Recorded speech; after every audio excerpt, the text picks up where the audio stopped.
to set the scene. As we welcome you to the SEC Championship on CBS, presented by Dr. Pepper. Our matchup, the best in the East, the best in the West. The Georgia Bulldogs from Athens, about an hour away, and the third-ranked Crimson Tide from Tuscaloosa. Sold-out crowd, and it is electric in here. And welcome, everybody. I'm Brad Nessler. My partners are Gary Danielson and Jamie Erdahl.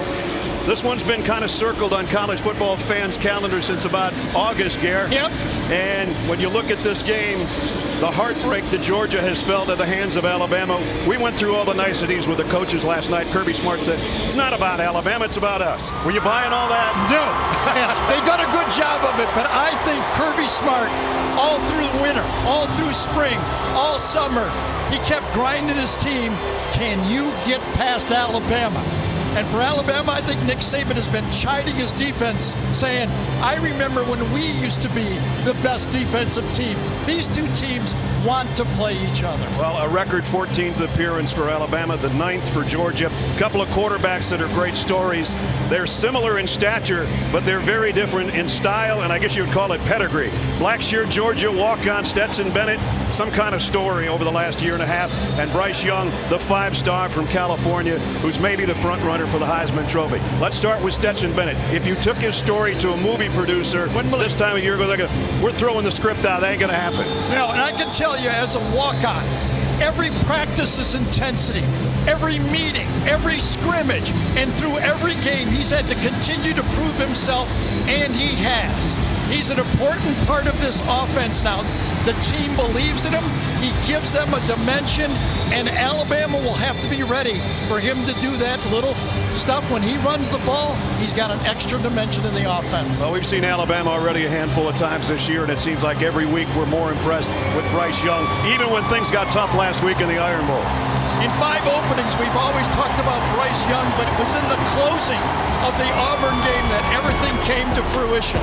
He showed all those skills in one clutch drive. A 3rd down pass, a 4th down pass, a 3rd down pass, and then he puts the game away to tie it with another 3rd down pass. He showed everything he's about, cool as a cucumber, but I'll tell you, this guy, he needs help, and will he have it today? Brian Robinson, lower leg injury. We'll see how good he is to go. He won't be 100%. We know that already. And they need all the weapons they can get because, as we've talked about all season long, they're playing against a remarkable defense in Georgia. There's been a lot of unpredictable stuff in college football, but the constant of college football in 2021 has been the Georgia defense. They've showed up every game. They don't even like to give up first downs. They've got stars at every level. Jordan Davis, Jalen Carter, 2 great linebackers, Indeed and Tindo. They've got players that make plays, a great defense. The Georgia Bulldogs, the #1 team in the country, undefeated at 12-0.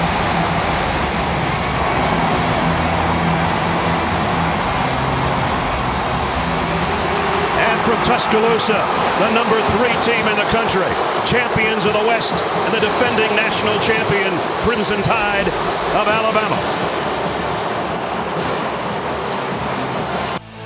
The 30th SEC Championship game about to commence, but before we kick, we check in the 3rd member of our team, Jamie Erdahl. James.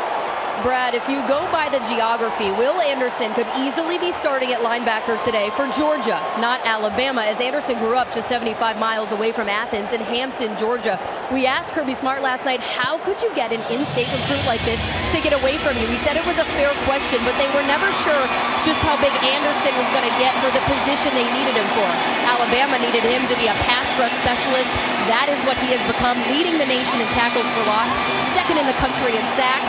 He said his time at Alabama has gone just fine, if you ask him. He is a star to watch. Is he ever? And he'll be out there with the Alabama defense because they won the toss and deferred, and Georgia will receive. We're almost ready for the kickoff. But first, this message from T-Mobile about their support of the SEC community. For one, Alabama had it for 5 weeks, lost to Texas A&M. Georgia took over. They've been #1 ever since. Will Reichard has got it teed up from a sold-out Mercedes-Benz Stadium in Atlanta. Kenny McIntosh waits at the goal line.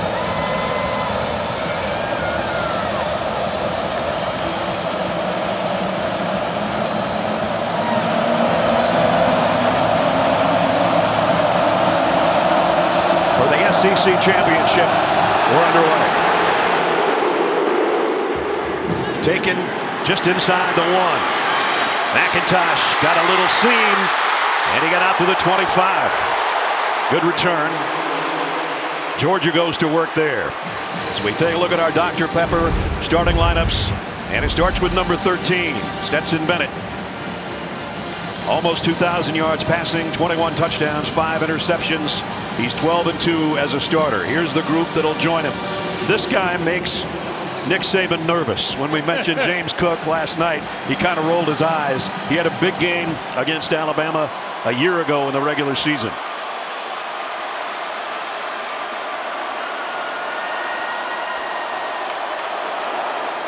Bennett flares it out to Cook.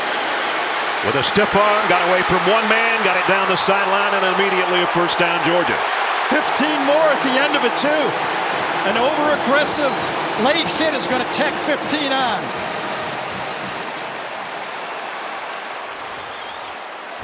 Ken Williamson's our referee. Personal foul, right here, defense number 2.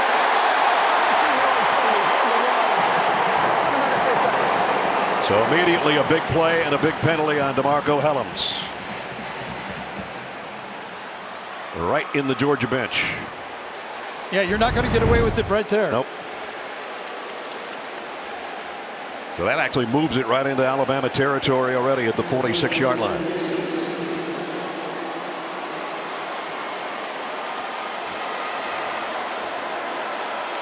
George Pickens is going out there wide. George Pickens made his first appearance against Georgia Tech last week. Here's Cook on the run. This time he's knocked down, and he'll lose a yard or so. Nice hit by Christian Harris as we take a look at the Alabama defense. Leading tackler To'o, and then inside linebacker spot with 94 tackles. That's the rest of the group that'll join him at times. We have 2 great groups of linebackers in this game, and that's not even counting the edge guys, Will Anderson. I mean the inside linebackers, To'o and Harris, and then that group from Georgia. George Pickens out to the right side, as Gary just said. He's in the slot. Kenny McIntosh goes out there as a wideout to the top of your screen on 2nd down and 10. Bennett down the middle, incomplete, intended for Pickens, who was looking for a flag, doesn't get one. Really interesting how Todd Monken is starting this game out. Last year at Alabama, he threw 27 first-half passes against this Alabama team, kept it wide open, coming out, throwing again. And you see the replay, and Josh Jobe did get a hand on it, maybe. You know, half the crowd is going to boo every call. Yeah, that's true. There's the numbers last year, 3 interceptions. You could say, other than that, he played a pretty good game. One of them was terrible. The other 2 were tipped. Burton comes in on the left side. Safety blitz coming. Pass is incomplete, and that would have been a pick 6 for Jordan Battle had he held it. Safety blitz, aggressive, coming right at Stetson Bennett. And you're right, Ness. Pick 6 all the way. Right up the gut here. It's going to be a safety blitz. Number 3, Daniel Wright, and dodged one there, didn't he? Yep. He had one already this year. Of his 2 interceptions, one went for a touchdown. That one would have. So Georgia had a good start. And now they, at 4th down, Jake Camarda to punt. Slade Bolden back around the 10-yard line. Just a little pooch end over end kick, and Bolden's got to field it on a fair catch around the 8-yard line. So Alabama will be on offense for the first time when we come back to Atlanta after this.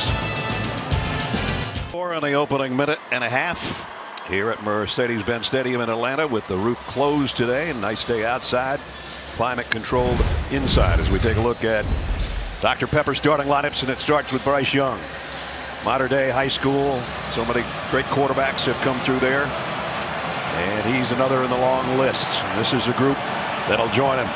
John Metchie was the guy that caught the winner on a 2-point conversion in 4 overtimes against Auburn. He caught 10 balls last week for 150 yards, and he had to because Jameson Williams was out the second half due to a targeting.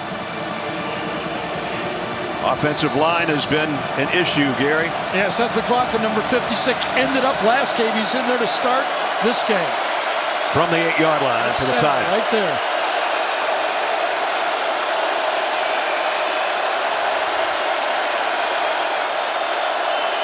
Latu, the tight end, in motion. Quick throw out in the flat. Jameson Williams, and he's got a first down on the first snap, or close to it. Well, you can almost see this coming. A lot of short throws early to try to spread this defense out. And for that means you got a block on the edge, and this time Alabama blocked them both. You expected tempo, you got tempo. Yep. You talked about it yesterday in our meeting, and one play, one first down, and they quickly line up. They're taking their time now, but they were on the line of scrimmage and ready to go. Bryce Young just overshot Metchie, got one hand on it. Back there defensively was Keely Ringo. One-on-one coverage instead of throwing the short route, and that's what Georgia's going to say. Like, we can take away the short route, but then they're going to get the fade. What the tempo does is keep Jordan Davis on the field. They can try to tire him out by keeping him out there with the tempo offense. Bolden in motion. Here comes a blitz. Brian Robinson. Woo. Big hit by Lewis Seen as we set the defense for Georgia. He's a big part of it. Seen one of the top tacklers in the secondary.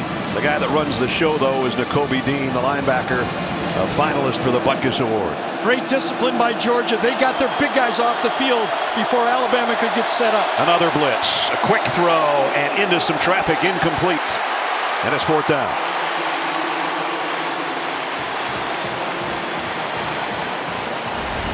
When you know you're going to get it in and out of the hands quick, and just, again, maybe a foot wide, but good enough coverage that time by Tyndall to force the throw a little wide. Those linebackers for Georgia, athletic, and they play those hook zones really, really well. Kearis Jackson will wait on the punt from Burnett. Will kick this away around his own 15.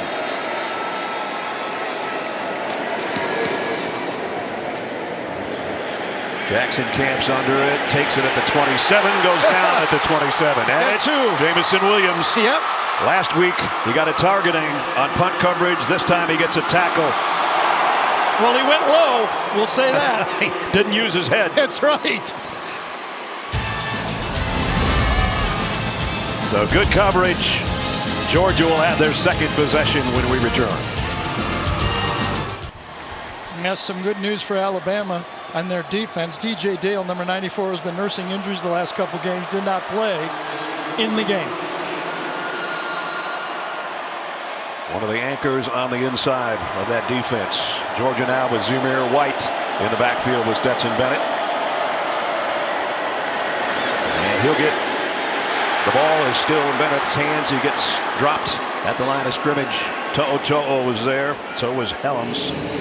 So they ran the zone read keep off of Will Anderson that time, but Henry To'o stayed home, made sure that Stetson Bennett didn't get a free run. Todd Monken, the offensive coordinator for Georgia, likes to feature an early run by the quarterback in the game so he can set up that counter game later and keep those ends honest. 2nd down and 9.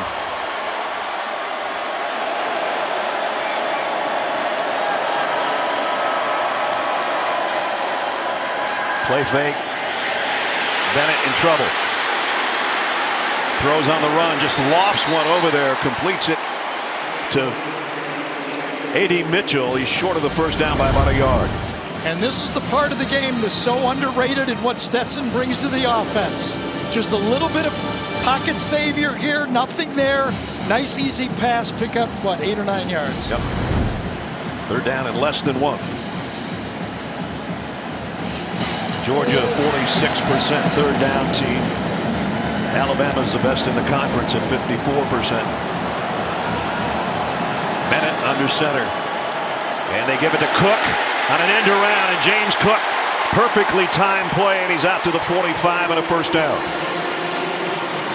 Well, I can tell you right now that Dan Lanning has got a lot of reputation and accolades for doing a great job with the defense, but Todd Monken, in my mind, could be assistant coach of the year. The way he's kind of moved this offense and made it work with Stetson Bennett.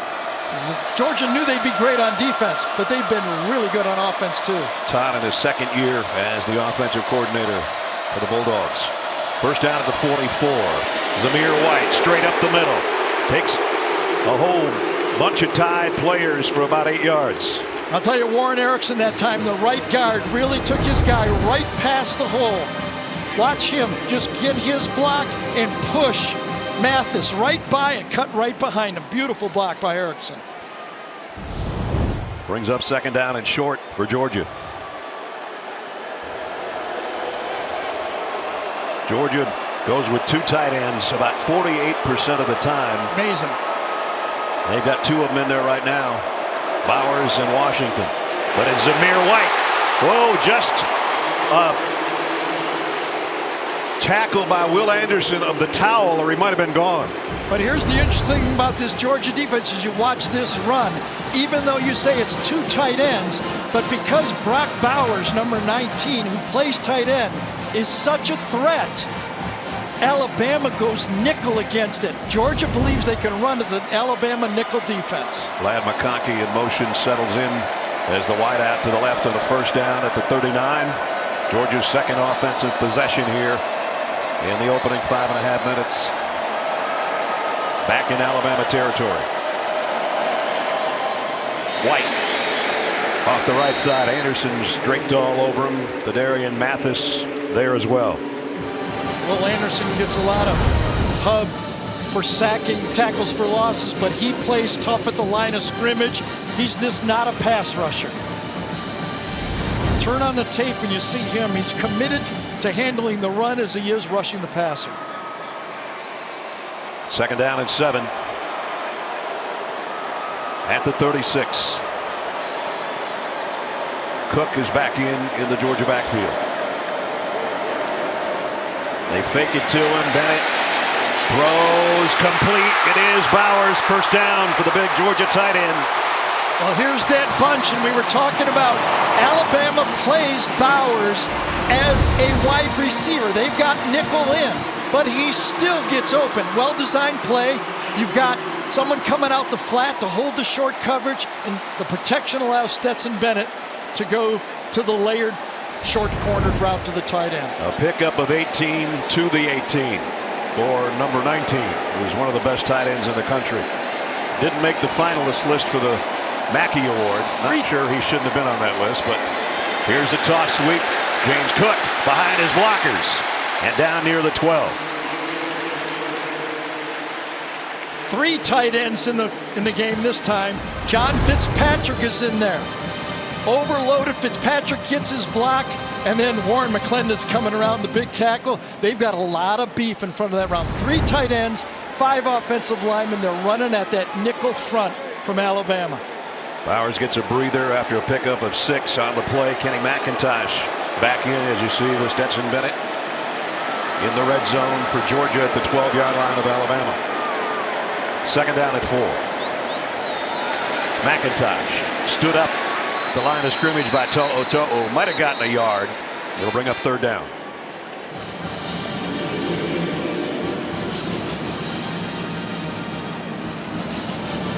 How about this?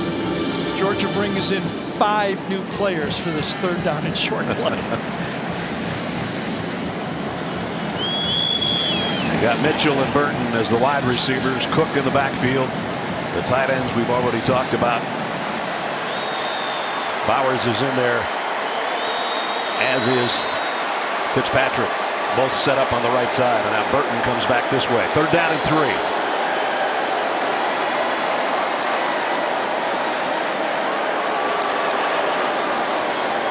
Bennett scanning the field, running out of time, and down he goes, way back around the 24-yard line, and it's Dallas Turner.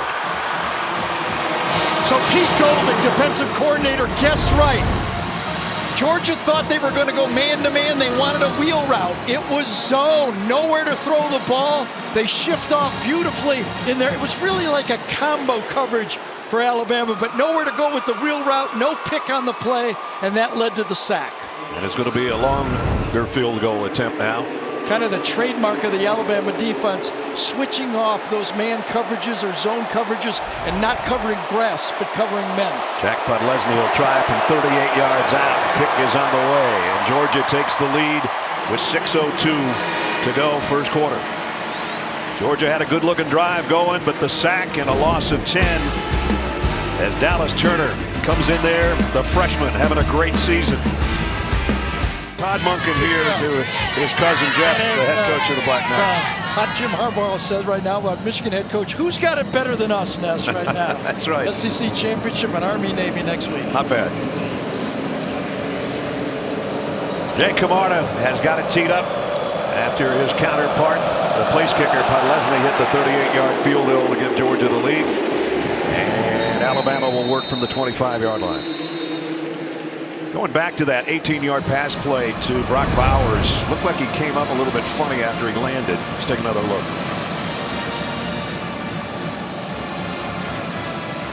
Yeah, and he kind of winced right there. With his right leg, didn't he? Just kind of, as he got up, he could feel something. If Jamie says he's in the tents, so we'll try to get part of that offense, I'll tell you. You're not kidding. Their #1 receiver. Now it's Bryce Young's turn against Kirby Smart's defense. First down from the 25. Trey Sanders was split out as a wide receiver. He comes in and settles in to the Bama backfield. On the RPO, the quick throw out to Metchie, who wheels and turns and got about 9 before he's taken out by Ringo. Georgia defense, look at these numbers. Like, I didn't think it was possible. I didn't think it was possible anymore. Exactly. With everybody scoring 40 points a game, for defense to only allow a touchdown a game is unbelievable. Now, they haven't faced this level of a quarterback and 2 elite receivers like this. Right. But that front 7 has been neutralizing almost everything all year. I call it the front 14. Yeah, you got it. Whoa, there's part of it. Kobe Dean says hello. Jordan Davis takes on 1, sometimes 2 blockers. Let's see what he does on this one. Handles it, and Kobe Dean comes right off that bigger butt and makes the tackle. Over the middle, Slade Bolden, first down. See, there's nothing easy. Those linebackers for Georgia, both Tyndall and Dean and Walker, they just clamp. They know that the quarterback's not going to have a lot of time. And when they go, it's got to be a good throw, and it was. And again, they go with some tempo at the 41-yard line with the first down. Trey Sanders gets swallowed up after a pickup of a yard. Jordan Davis, big number 99. And we mean big. He was about 380 when he got to Athens. They told him he had to get down to 325 if he was ever going to see the field. And now he weighs about 350, and they don't argue with him too much about how much he weighs. Yeah, and he knows exactly 2 plays, and he's out of there. Christian Leary in the backfield for Alabama. We thought we'd see him a converted wide receiver because they're so thin at tailback. He's with Bryce Young right now on second down and 8. Georgia's going to bring a blitz. Young down the middle, and what a throw to Latu. And there was pressure on him as well. Channing Tyndall, number 41, a great blitzer on the play, gets right in the face of Bryce Young, and he lets it go. Perfect throw, and what a reaction to make that catch. Wow, good reaction by the umpire to not have his ear taken off, too. You throw it to the open space, and the receiver felt it and grabbed it. First down to the 44. Young going deep now, left sideline. Williams almost made a one-handed catch. I think if he lays it out there a little farther, he runs under this, Gary. That's a great matchup. Darian Kendrick, number 11. Jameson Williams, number 1. 2 future NFL players, and yeah, I can't fault anything like that. Maybe another couple yards on the pass, but that's good defense.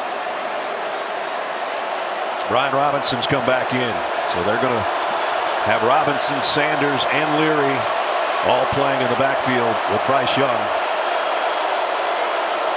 They have the offset eye set up, actually. Young all day to throw this one. And now has it tipped.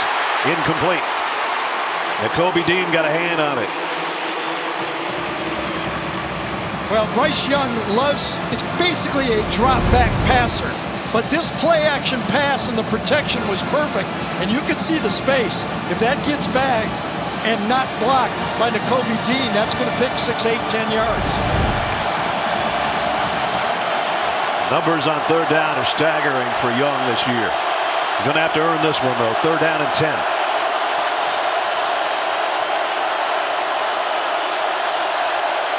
Three-man look, but who's the fourth rusher?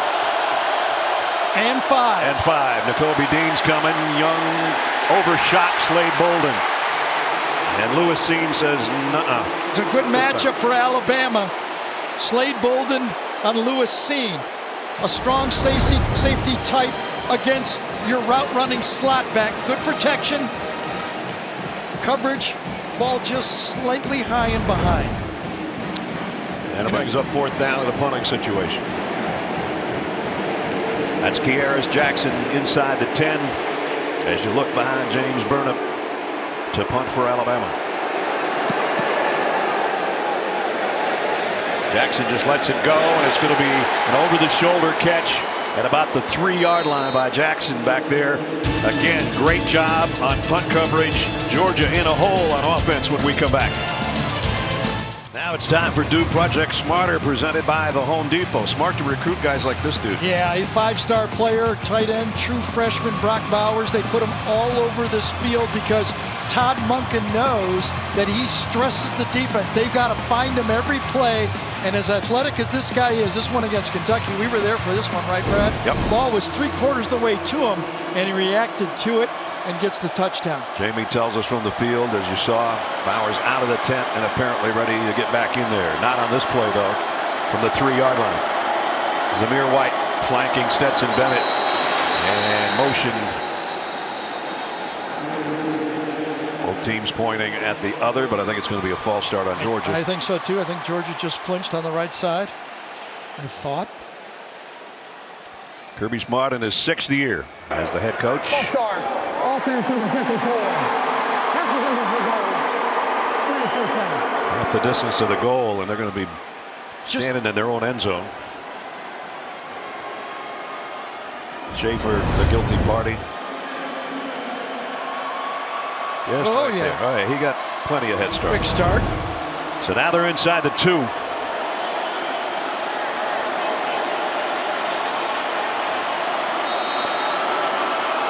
Alabama with Georgia backed up has their regular 3 linebackers on the field. No nickel defense here.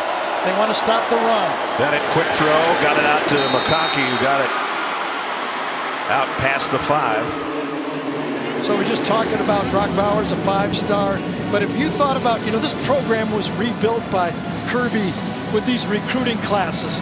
But coming into this year, again, we talked about, they knew they had a good defense, but I don't think they thought they'd be #1 in the country with Stetson Bennett, a walk-on. Ladd McConkey, barely recruited. Brock Bowers, a true freshman leading receiver. And Dan Jackson playing safety. Yeah. Another walk-on, being key members of this Georgia football team. McConkey was on the scout team at this time a year ago. 2nd down and 8. Bennett throws on the run and throws a strike complete out to Burton. First down, Georgia. Remember probably a month ago when we visited Georgia and talked to Todd Monken, and we talked about the 2 quarterbacks. JT Daniels, at that time it was still, when Daniels gets healthy, will he be back? He said, this guy gives me an extra weapon. And you saw it right there. Gets it out to Zamir White. Bulldozing his way through would-be tacklers. Branch finally got him on the ground along with Helms. That's not Booze, is it? No, that's Zeus, his nickname because of his body build. He's had that actually since high school. And the fans respond to him every time he touches it with a chance of Zeus. Success already for this Georgia offense, getting off their old goal line there with a couple key passes by Stetson Bennett. Harry Dog does a headbutt at one of our cameras. These things are expensive. 2nd down and 2. Cook by Bennett, who's under center. Play clock down to 2. James Cook First down. Christian Harris brought him down, but James Cook having a good start here in the first quarter. You know, when I went back and watched last year's game when Stetson Bennett played, you mentioned the 3 interceptions, but the Georgia team ran the ball effectively because they kept mixing it up like that. And it's the other tight end, Fitzpatrick. Big play. A lot of questions when you're running the ball. Why don't you keep running? But Todd Monken has been disciplined that he's going to try to keep this Alabama defense off balance by continuing to pick with the pass, nick with the tight ends, go to the outside with the wide receivers. Alabama has no idea where the ball's going. Yesterday when we talked to Nick Saban and also Kirby Smart, Kirby said, we're going to be aggressive. We don't want to be dictated to. And he told Jamie that in the pregame show with the guys, same thing. We're going out to be aggressive. They're pulling stops out. Bennett wants to go deep. Does. And caught by Burton. I beg your pardon, it's Pickens. George Pickens inside the 10. He hasn't played all year. He came in the game with 1 catch for 5 yards. But he's an elite NFL receiver. He can do this. He's 6'5". And he did it with the almost back shoulder throw, downfield play. Pickens comes through. 37 down to the 8-yard line. A lot of people thought when he got hurt just a little over 8 months ago that you'd never see him in a Georgia uniform again, that the NFL would come calling and he wouldn't want to risk himself. Tore his ACL in spring. Late in the season, and here he is now playing against Georgia Tech and now against Alabama. Back to the ground and close to the 4, Zamir White. That might be the last play, it will be, of the first quarter. Well, a lot of action considering we only have 3 points. Number 1 leads number 3 by 3.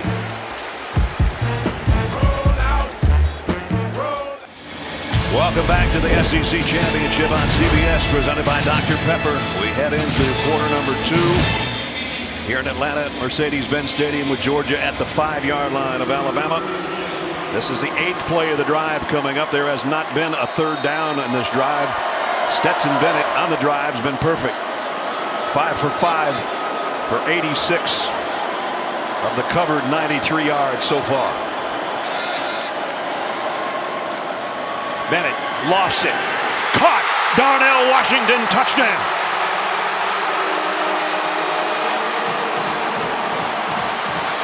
His first of the year touchdown. That's his 9th catch. And this is basically an alley-oop. You've got the linebacker on a 6'7" tight end. How about that creativity? Instead of going for the fade to the outside, they go fade right here to the linebacker. Linebackers aren't used to handling that, and Toa did not. What a beautifully conceived and executed drive. Perfect drive for Stetson Bennett to get his 22nd touchdown of the year. Podlesny in for the point after. It's up and good. They say you can't coach tall. 6'7" over 6 foot. Yeah, he's always going to be the same size, right? Yep. Every game. Every day.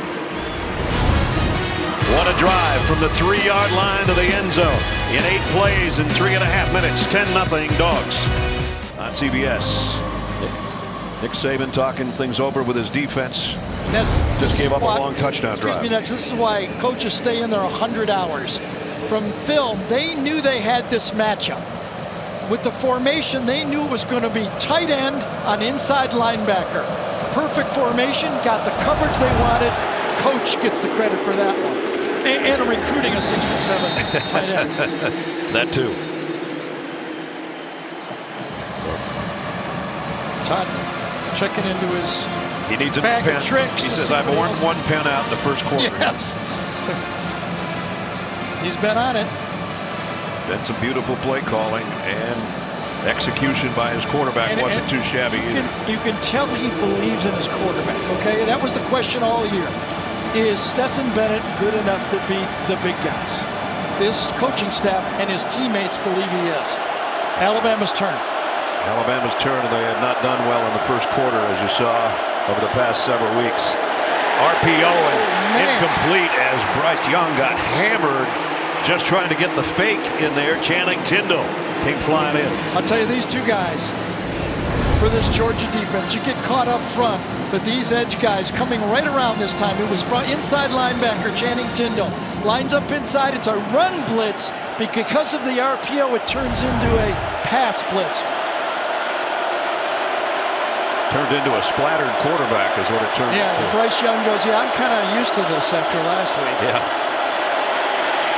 Hesitates, throws on the run, completes it out to Robinson. Brian Robinson got 7 or 8 out of it before Scene knocks him out of bounds. Yeah, you got to give Brian Robinson a lot of credit here. He's probably playing on 1.5 legs. Yeah, he pulled that hamstring last week. Giving all he can. He's a good, outlet, but he's not the real Brian Robinson today. He's a 1,000-yard back, but he's not 100%. He's got the calf with a sleeve on it. The hamstring was a little bit pulled a week ago against Auburn. None of it's feeling too good for number 4. Here comes the blitz. Down the middle and on the fly. Jameson Williams, extra speed on the gas and gone. Touchdown. Just like that, Alabama with the answer. This has got to be a busted coverage. No way. First of all, Brian Robinson takes on the blitz and allows the throw. But watch this lack of coverage in the middle of the field by Georgia. What's going on here? Nobody on the slot, dangerous receiver, and not going to catch him. Nope. Christopher Smith was trying, but what little angle he had dissipated, courtesy of number 1. Reichard for the point after.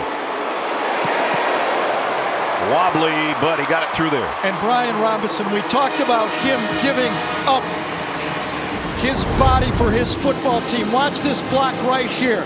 That's why he's in there, helping inside, and that allows the throw for Jameson to turn on those Jets.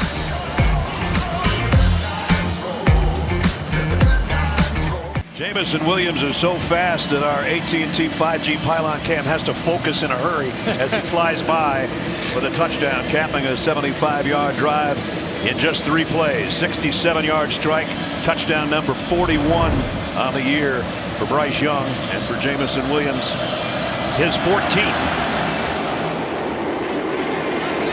Georgia will go to work with their lead cut back to a field goal from the 25 as we check in with Jamie. Stetson Bennett told me this week the hardest time for him in his career at Georgia was before this season in fall camp. He was taking 3rd string reps at quarterback, not nearly enough reps to prove his worth. So he would get the script after practice and be alone and walk through practice by himself. He said he did this almost every day. He turned to Kirby one time. He got to him and said, "Can't you see what I can do?"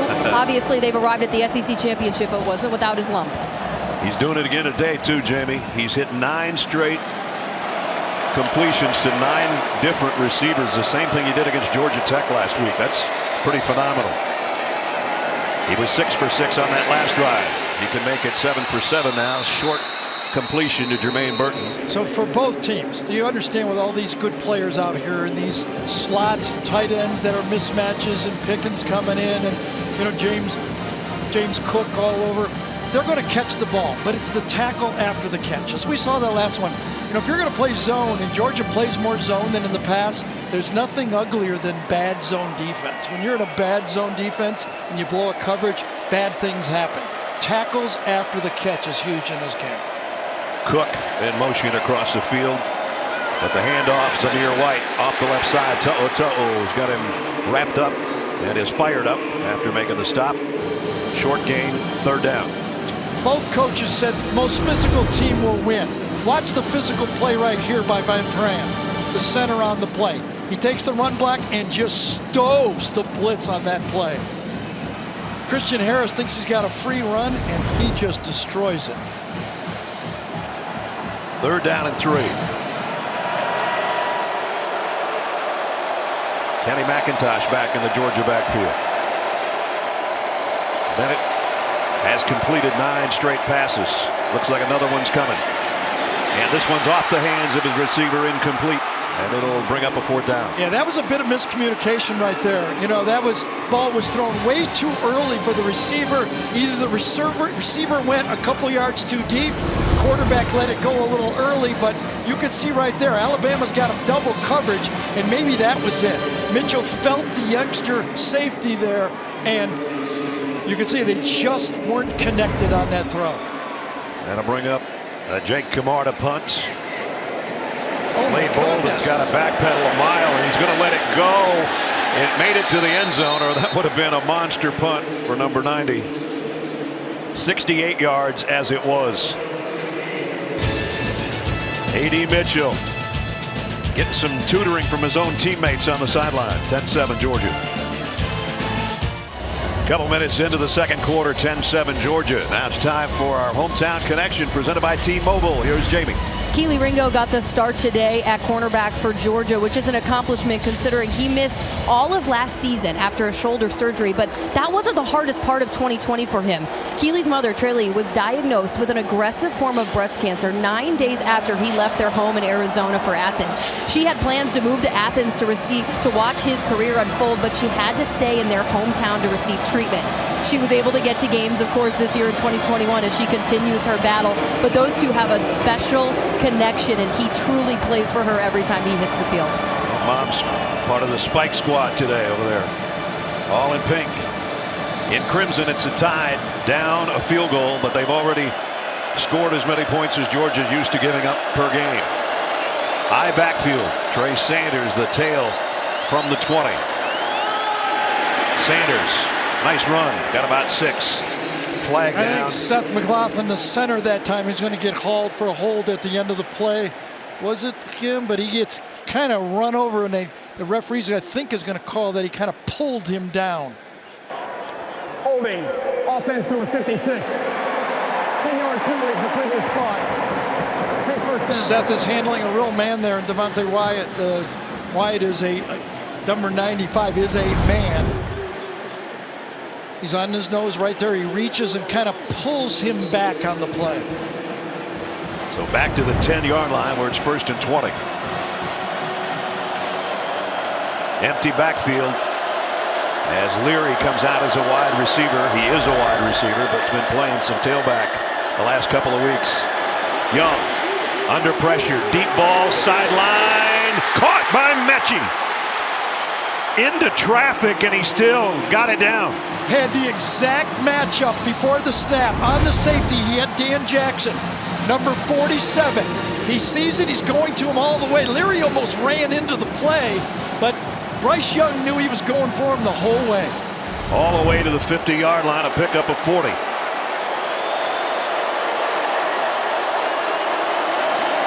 now the quick throw to Jameson Williams. Williams with a blocker. He's got the sideline, and he's got a big play. Did you see that acceleration? Just as he got about even, you could see him turn on the jets. 6th gear overdrive. Pickup of 23. All these short passes means that offensive line doesn't have to block very long. Good job that time. In the slot, Slade Bolden does a nice job of handling his man and allowing Williams to get to the edge. So those big play wide receivers have picked up 63 yards in 2 plays off the right arm of Bryce Young. First down at the 27. Robinson dropped for no gain. Jordan Davis, the big fella. Yeah, that is still tough. This Alabama team has not been running well, but you can't not run the ball. Bill O'Brien knows. Kind of got the flow of the game. Right there's Bill with the white cap on. You can't just not run the ball. You got to give him a little bit of it to keep him off balance, but he knows he can't depend on that run game. Robinson stays in. Slade Bolden joins the backfield and now comes back out of it. Young pressured in the middle of the field in the pocket, and a lateral to Brian Robinson, and he's got a first down. You talk about improvising. You talk about point guard. I mean, Doug Flutie is saying that's a good play. Look at this one. How did he know he was there? 13-yard pickup. And flipped it just like the best option quarterback could do it. What a play. All the way to the 14-yard line. So big chunk plays by Alabama. 5th play of the drive and at the Georgia 14-yard line. Blitz coming. Robinson maybe got a half yard. Alabama has put their extra offensive lineman in the game, Kendall Randolph, but the play before deserves another look, right? Coming out, he doesn't ever look over there until the last second. Well, we've had defensive coordinators say to us, there's Craig, his dad, we've had defensive coordinators say to us it's Patrick Mahomes-like, and that one was. And now he's aiming for his receiver to get to the end zone, and he got it to him. Touchdown, Metchie. Hey, now remember, that offensive line a week ago, this time you got to salute him because he had time, as Ness said, to point his receiver the way he goes. No rush, handled well, good pocket. He points to Metchie. Metchie says, okay, throw it to me. That offensive line did their job. Extra point is good. Alabama's got the lead. They were down 10-0, but back-to-back touchdown passes by the sensational number 9, Metchie, from 13 yards out, and it's 14-10 tied. They're just about 50 yards away from us. In the end zone. Yeah, in the end zone. John Metchie with a touchdown catch, his 8th of the year. And you mentioned last week him being the only receiver. He was targeted 22 times in that football game. Now the big play receivers, he and Williams, both have one today here in the first half. And Alabama has doubled the amount of points Georgia's used to giving up. So that drive by Alabama, we saluted that offensive line and how they gave Bryce Young time to point it out. Let's see how much time it was on this play. Gets back in the pocket and lets that ball go. Beautiful protection up front. But look at Jordan Davis out of gas. Not much of a pass rush. Javion Cohen doesn't have any problem handling him on play. Well, he'll get a breather now, but you mentioned it earlier that when they're going hurry up like that, he can't come off the field. Georgia's only trailed for 20 minutes entering today's game. They're behind now with 9:46 to go in the second quarter. James Cook. Man, he got about 5 out of that. Didn't look like there was going to be that much room. Tim Smith made the tackle.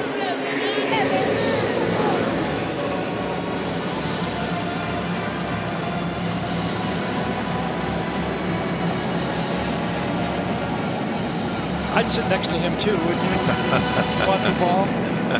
And by You're probably going to get on TV yeah, too. And another thing is you don't have to be right in front of him. He sees everybody out there.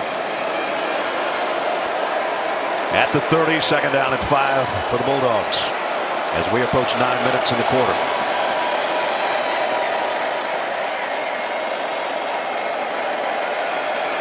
McIntosh in motion.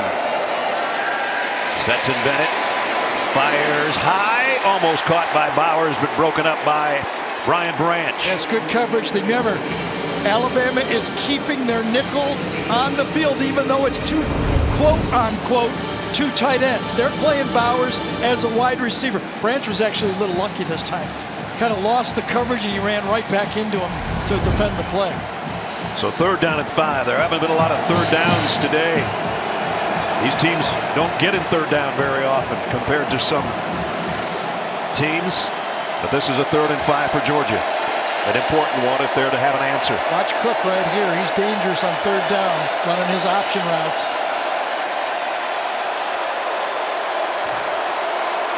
Here comes a blitz. Bennett, and he threw it behind Cook, who had an opening there. Toe was covered him. That was just not a good throw. So obviously, Stetson Bennett changed the play. And he and Cook, last time they weren't, communication problems on the slant. This time, Cook says, I'm running my angle, and Stetson threw a different angle. And Stetson Bennett says to JT Daniels, what did you see? That's 2 straight 3-and-outs. Camarda, who blasted his last punt, set to kick again. Oh man, he hit this one pretty good too. Bolden running backwards as far as he can. This one takes a Georgia bounce. It'll be down around the 5 by McConkey. What a punt, huh? What a weapon to have. He turned it over beautifully. If you're here, it's like up in the second deck when you're watching it. Turns over like a pass and then stops and backs up. 64 yards that time. Downed at the 5 by the starting wideout McConkey. On Championship Saturday. Bryce Young, Alabama touchdowns on the last 2 drives. Yeah, we first saw it a few weeks ago against Arkansas. I thought he knew he was there this time against Arkansas. But today, I don't know how he knew he was there. He's up, he never glances, right? Last second and does it. 2 spectacular plays of the many he's made all year. He's up to 42 touchdown passes on the season. If Alabama wins this game, it would be considered an upset, I guess, as far as the people that look at that sort of thing, because Alabama hasn't been an underdog in the last 93 games. But he certainly set himself up for a Heisman possibility in New York. He's already one of the guys that is going to be there. He's going to be very high. I think, you know, when we talked to Kirby, he said, you know, we're really good on defense. But I don't know if we're as good as we were last year in the secondary. Yeah. Nobody's got to us yet. When you think about their secondary, a first-round pick and a second-round pick left this defense. And a couple of guys that get the transfer portal that probably would be starting as well. Yeah, you think about Eric Stokes went first round, Tyson Campbell went second round, Richard LeCount went in the 4th round, Mark Webb went in the 7th round. So yes, that's a new secondary out there that no one else all year has been able to put any pressure on. They've kind of grown and got better because the front 7 is so good, it's given them that opportunity. Yes. This would be a big 3rd down stop for Georgia. Yeah, I don't even know if it's a running down for Alabama, though.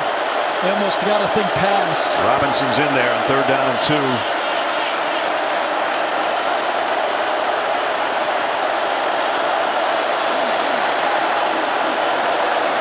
Here they come. Bryce Young steps up, throws while he's going down, and drills it to Billingsley. And Billingsley's got a big 1st down. Billingsley's uncovered the whole play, but Bryce had to clear himself out to throw the ball.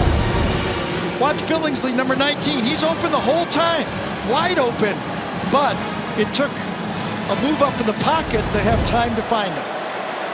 22-yard pickup out to the 36. Now they go to the ground. This is the best run for Brian Robinson today, and he's in Georgia territory, and another 1st down. Well, I tell you, that time, the right side of that Alabama offensive line, Ekiar and McLaughlin did a great job picking up the stunt and giving the room for Robinson to go inside. 15 yards on the carry for Brian Robinson. Sanders will give him a breather. Sanders will carry it. He's going to go down for a loss, courtesy of Devontae Wyatt.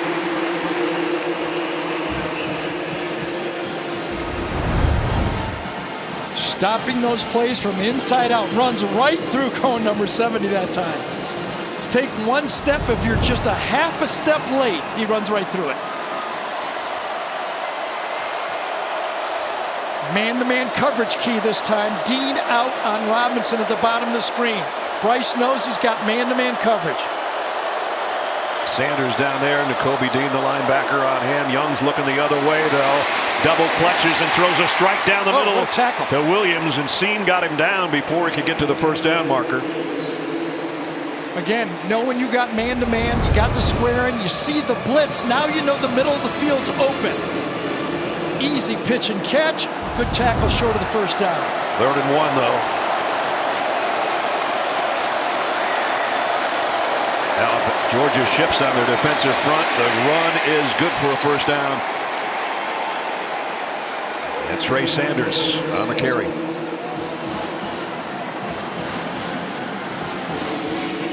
Jordan Davis on the sideline right now. Hasn't been out there the whole series. Here's the quarterback comparison so far. 230 yards and 2 touchdowns. At one point, Stetson Bennett had hit 9 passes in a row. But now it's Bryce Young's show. Empty backfield on 1st down. Young flushed out of the pocket again by Wyatt.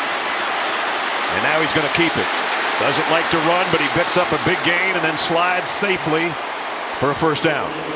So if you look at the Alabama offense, Bryce Young has really no designed runs all year. Too valuable to run, but this is where he adds to the attack.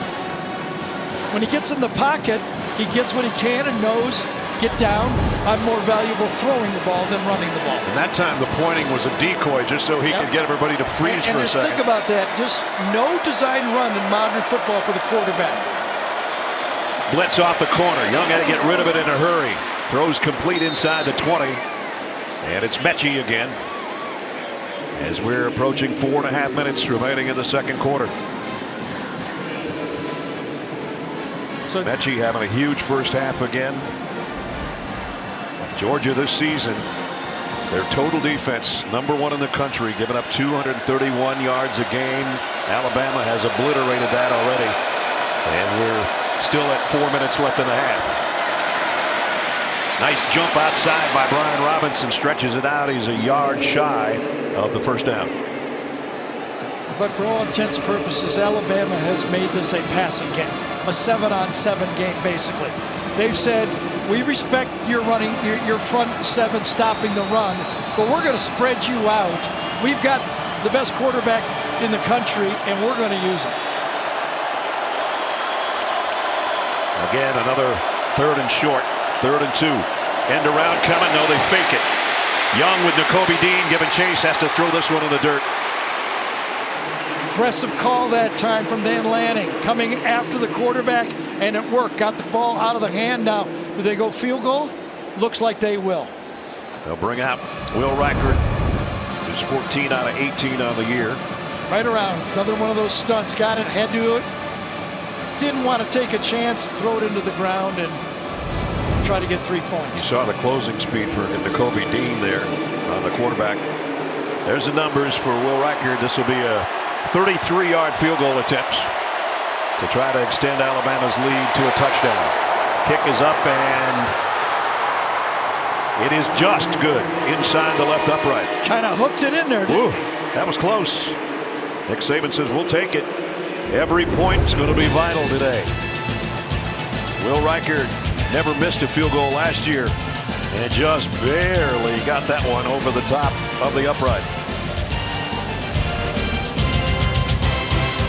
Few minutes. Alabama now with a 7-point lead after a 79-yard drive and 12 plays, capped by Reichard's field goal. Georgia will go back to work. They've had back-to-back 3-and-outs, and they can't afford that right here, even if they get maybe a field goal before halftime. And Stetson Bennett's aware of that. He's missed a couple of receivers on the last couple of drives. Time for our Aflac trivia questions. We test your knowledge among Power 5 schools. Who was the last walk-on starting quarterback to lead his team to a conference title? Stetson Bennett, as we've told you, is a walk-on from Blackshear, Georgia. Went to junior college, then came back. Was about 3rd string again. Didn't even know if he was going to see the field. Just kept grinding away. Here he is in the SEC championship game. And now his team's behind by a touchdown. Bennett. Look out. Mathis chasing. He sidearms it into traffic. Incomplete.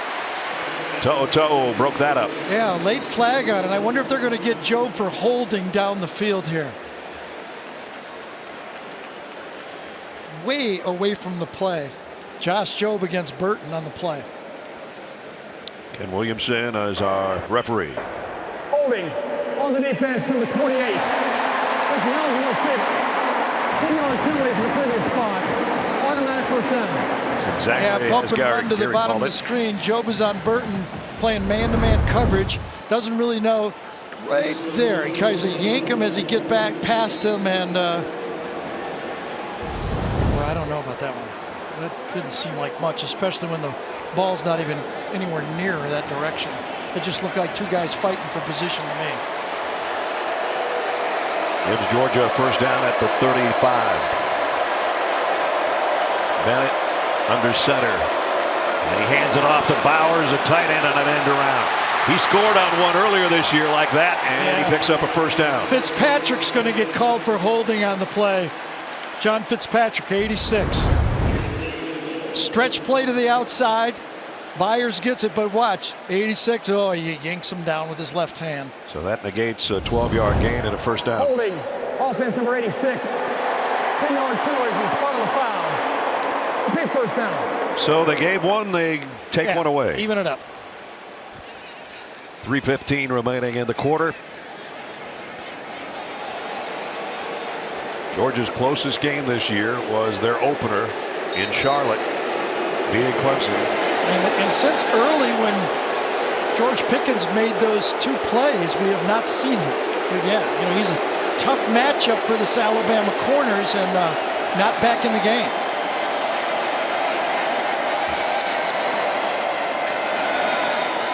Bennett, plenty of time, deep middle, and looks like we're going to get another flag. And there it comes. That's going to be on McKinstry. So back and forth we go, flag, flag, flag.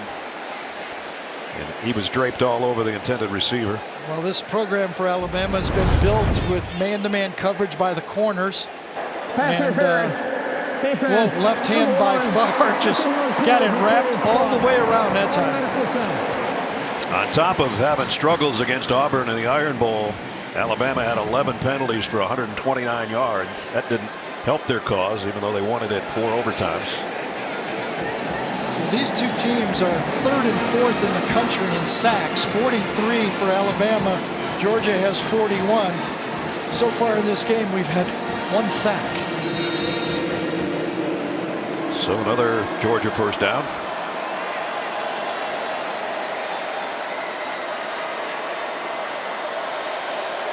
At the 41. All the receivers to Bennett's left. Loads going long for McConkey. And that might be another interference. Flag a little late coming, but he couldn't get it out of his pocket. The back judge throws it on Brian Branch. Again, that's the matchup. Everyone, you know, last year, this year, when you get Branch matched up against these receivers, they're going to go at Branch. Safety type, McConkey's a wide receiver, they're going to throw it at him.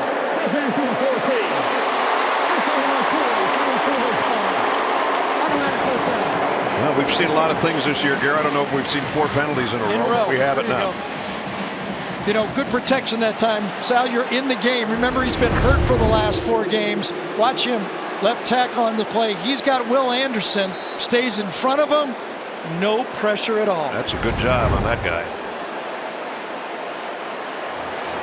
Georgia at least trying to get into field goal range. You see that field goal target line as Darnell Washington sets up the pitch to McIntosh. Kenny McIntosh. He's got a first down. One of the better runs of the day for Georgia. Well, this is old-style Georgia football right here, isn't it? Toss sweep. They do it from the shotgun, but it's the same thing. And we've seen many Georgia tailbacks run that play. So a good gain by McIntosh. A first down to the 32-yard line. Now James Cook will come back in, and he will empty that backfield. He had 101 yards receiving against Alabama last year in the regular season. Bennett throws complete out. McConkey got blockers. McConkey broke a tackle. He's gone. Touchdown, Georgia.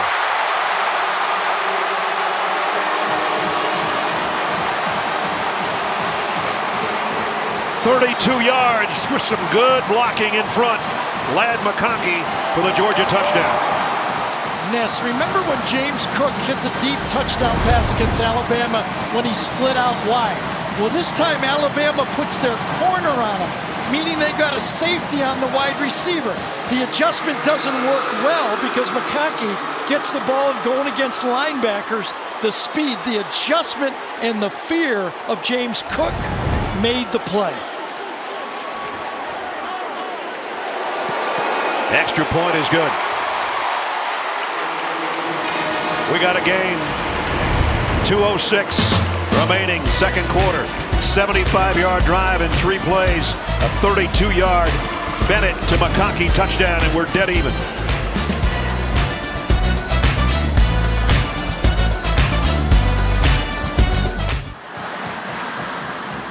Well, Stetson Bennett, another touchdown. Each quarterback has 2, as we asked you the Aflac trivia question a little bit earlier. Among Power 5 schools, who were the last walk-on starting quarterback to lead his team to a conference title? A lot of people don't remember. Baker Mayfield transferred to Oklahoma after being a walk-on and won the Big 12 championship, and the Heisman Trophy. And the irony is Stetson Bennett made a name for himself being scout team quarterback and being Baker Mayfield. That's when Georgia played Oklahoma in the playoffs, and he drove the starting defense for Georgia a little bit crazy. Watch the design on this play. Quick screen to the outside just after the catch here. Look at this. Tight end there. Offensive lineman, offensive lineman, offensive lineman, offensive lineman. That's some firepower to split and gash that defense. And I know you've been there, but Stetson Bennett almost couldn't get that thing out of his hand fast enough, could he? He knew he had it. As soon as Alabama adjusted with the corner, he knew it was zone, and he had exactly what he wanted. These two offensive coordinators, Monken and O'Brien, are having heavyweight battle against each other. Now it's back into Bryce Young's hands. First down at the 25. Short throw to Billingsley. Billingsley stood up after a pickup of about 4. And Lewis Seen in on the stop. Keely Ringo as well. And the clock winds its way down under 150. Quarterback comparison. Pretty impressive by both these young guys. Young throws short again, and that's going to be a first down to Brian Robinson as he steps out of bounds with 1:31. I'll tell you, Brian Robinson's come through for this team, hasn't he? You're not kidding. They needed him, not obviously 100%, but his size and understanding the offense really has helped. Blitz coming. Young down the middle. Broken up. Billingsley, the intended receiver, and Chris Smith knocked it out of there. Yeah, at this time, get the ball off. Those blitzers keep coming. Quay Walker that time just kept coming and coming. A little bit of a block, a little low, and Quay Walker went right over Robinson that time. Got to stay up when you're bringing those linebackers inside, because they'll just climb right over you when you try to go for their knees.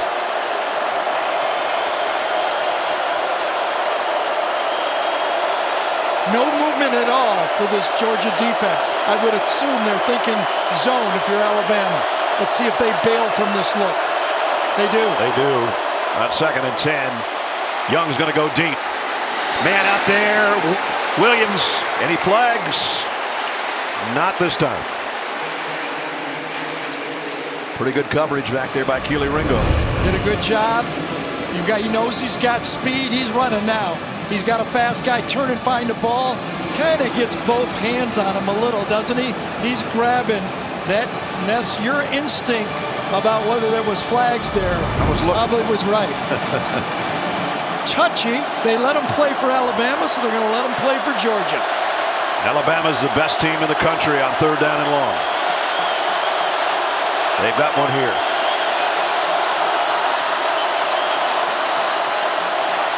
Young on 3rd and 10. Fires far side. Man wide open is Metchie. Nobody out there. And a first down, Alabama. I'll tell you, this Alabama offensive line was a liability a week ago. But again, look at 3rd and long. They pick up a complicated blitz. Metchie breaks out. Obviously a busted coverage again. And Bryce Young finds him. You got a feeling if you bust a coverage, he'll find you. Man. To the 39-yard line on a 23-yard pickup for Metchie, who just keeps piling on the yardage. And so does Bryce Young. Still wanting more. This time he's high and incomplete. Intended for Brooks, who caught the big touchdown with 24 seconds to go in the Iron Bowl last week. We watched that game a week ago. 7 sacks, maybe another 7 pressures. But look at the Alabama line. Handled the stunts again up front. That's as good as you can do.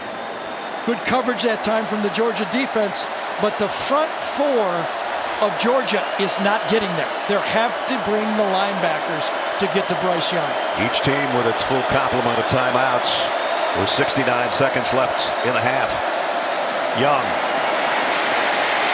in trouble, runs up in the middle of the pocket, got away from the rush, And he's going to get the first down, but the ball is out of the end. I don't know who got back on top of it. I think maybe Bryce Young. I think he did. I think he stuck out his right hand and got it. I don't know how, but he did. And Metchie's down.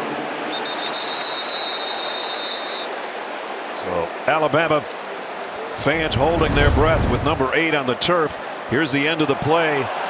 Devontae Wyatt knocks it out. And it's out. That's a fumble. And he reels it back in. It's up by his helmet, and he outmuscles everybody for it. His arm's only half the size of Wyatt's, and he somehow got it back underneath him. Wyatt does a great job knocking that ball out.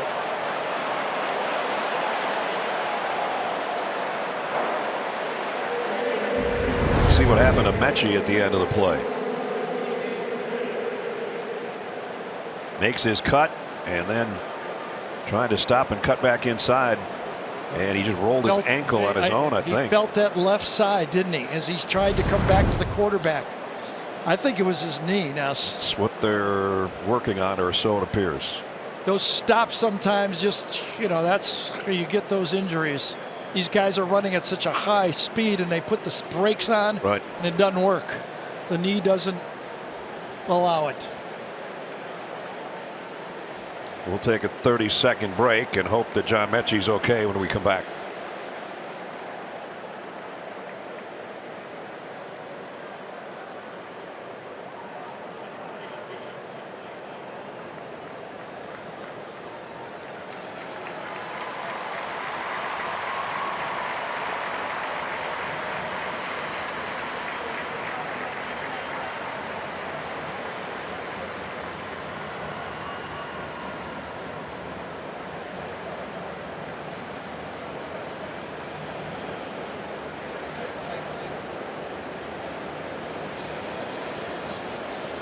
Walking John Metchie slowly off the field over to the Alabama sideline.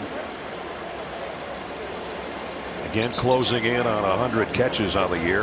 I thought Nolan Smith had an opportunity to dive on it. First, one more look at Metchie as he slams on the brakes.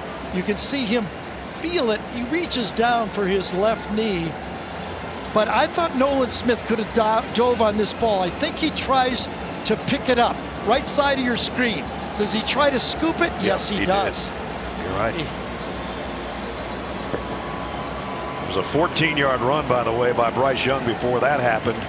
And then, as Gary said, Nolan Smith should have just covered that instead of trying to scoop it. Metchie's probably just going to the locker room as we're only 45 seconds away from halftime. Meanwhile, it's first down after that scramble. And everybody, time's not a factor. All the timeouts for Alabama. Blitz is coming. Young is firing, and wide open is Bolden inside the 15. Another first down. Boy, I tell you, the inside leverage just a little bit too easy. Too much space here. Bailing out. Look at that open field. Tindo 41 is helping inside, but the perfect out route on the play. Just too easy, too much room for a high-level passing game. Alabama with a first down, and they're in field goal range. Georgia's already given up 10 more points in this game than they used to giving up an entire game. At one point, Stetson Bennett had hit 9 straight passes, missed a couple that could have been some decent gainers, but he's thrown 2 touchdowns. And look at that, 286, and we're not at halftime yet. And number 9's probably not done throwing it. Metchie stays out there. That's, I think, a good sign. Seems like it.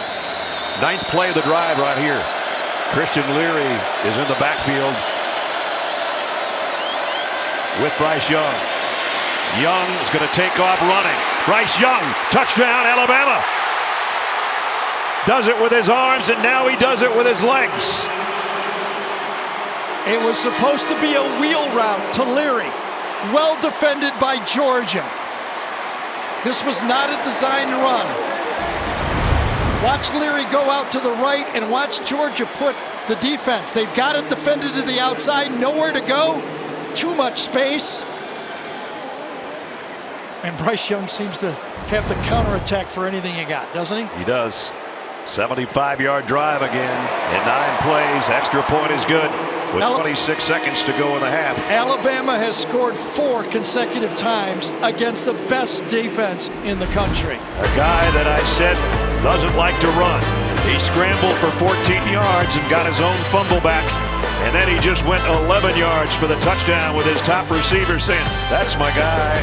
Touchdown, Alabama. Hill, 1883, streaming December 19th exclusively on Paramount Plus.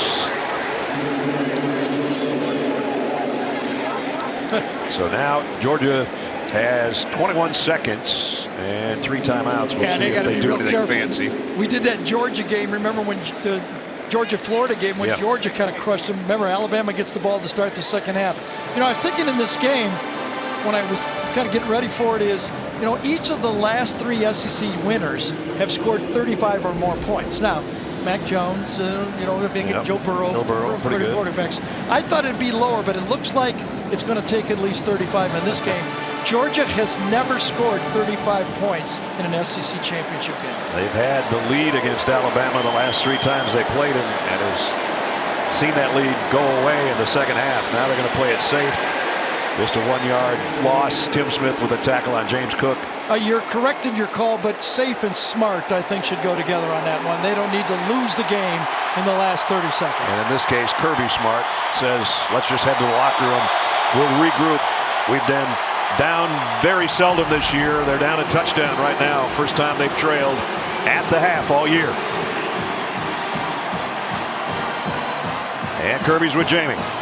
Coach, what's catching your defense on its heels in the first half? Well, Bryce Young is. Bryce Young's doing a great job. He's making plays with his feet. They got some really good wide outs, and we've struggled to cover those guys, and we're not getting pressure. At the end of the day, you got to get to him or he's going to get you. He's a really talented player. He sees the field, and we've had a couple uncharacteristic busts and some pattern match stuff that we got to do a better job of. All right, thanks, Coach. Thank you. Well, Alabama with 365 yards in the first half against the #1 defense in the country.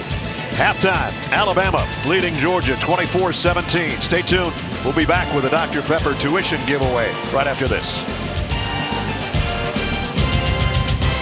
Welcome back to the SEC Championship on CBS, presented by Dr. Pepper. Just about set to start the third quarter, 24-17. #3 Alabama leads the top-ranked Georgia Bulldogs. And now, a taste of tradition presented by Sonic. Let's go down to Jamie.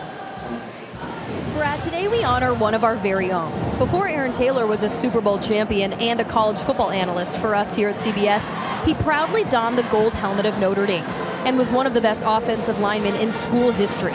The 2-time All-American was a team captain for the Irish, and next week will be inducted into the College Football Hall of Fame. From all of us here in Atlanta, congratulations, AT. AT, it's a pleasure to watch you play, even more of a pleasure to work with you. Just about set to start the third quarter. Welcome back, Brad and Gary. Jamie down on the field, obviously.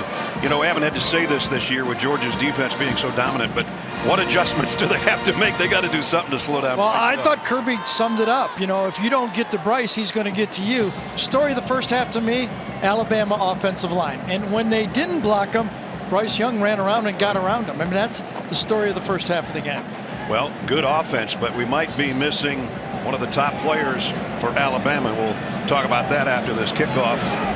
That could be the story of the second half. Exactly. John Metchie on this plant to cut back inside on his pass route went down.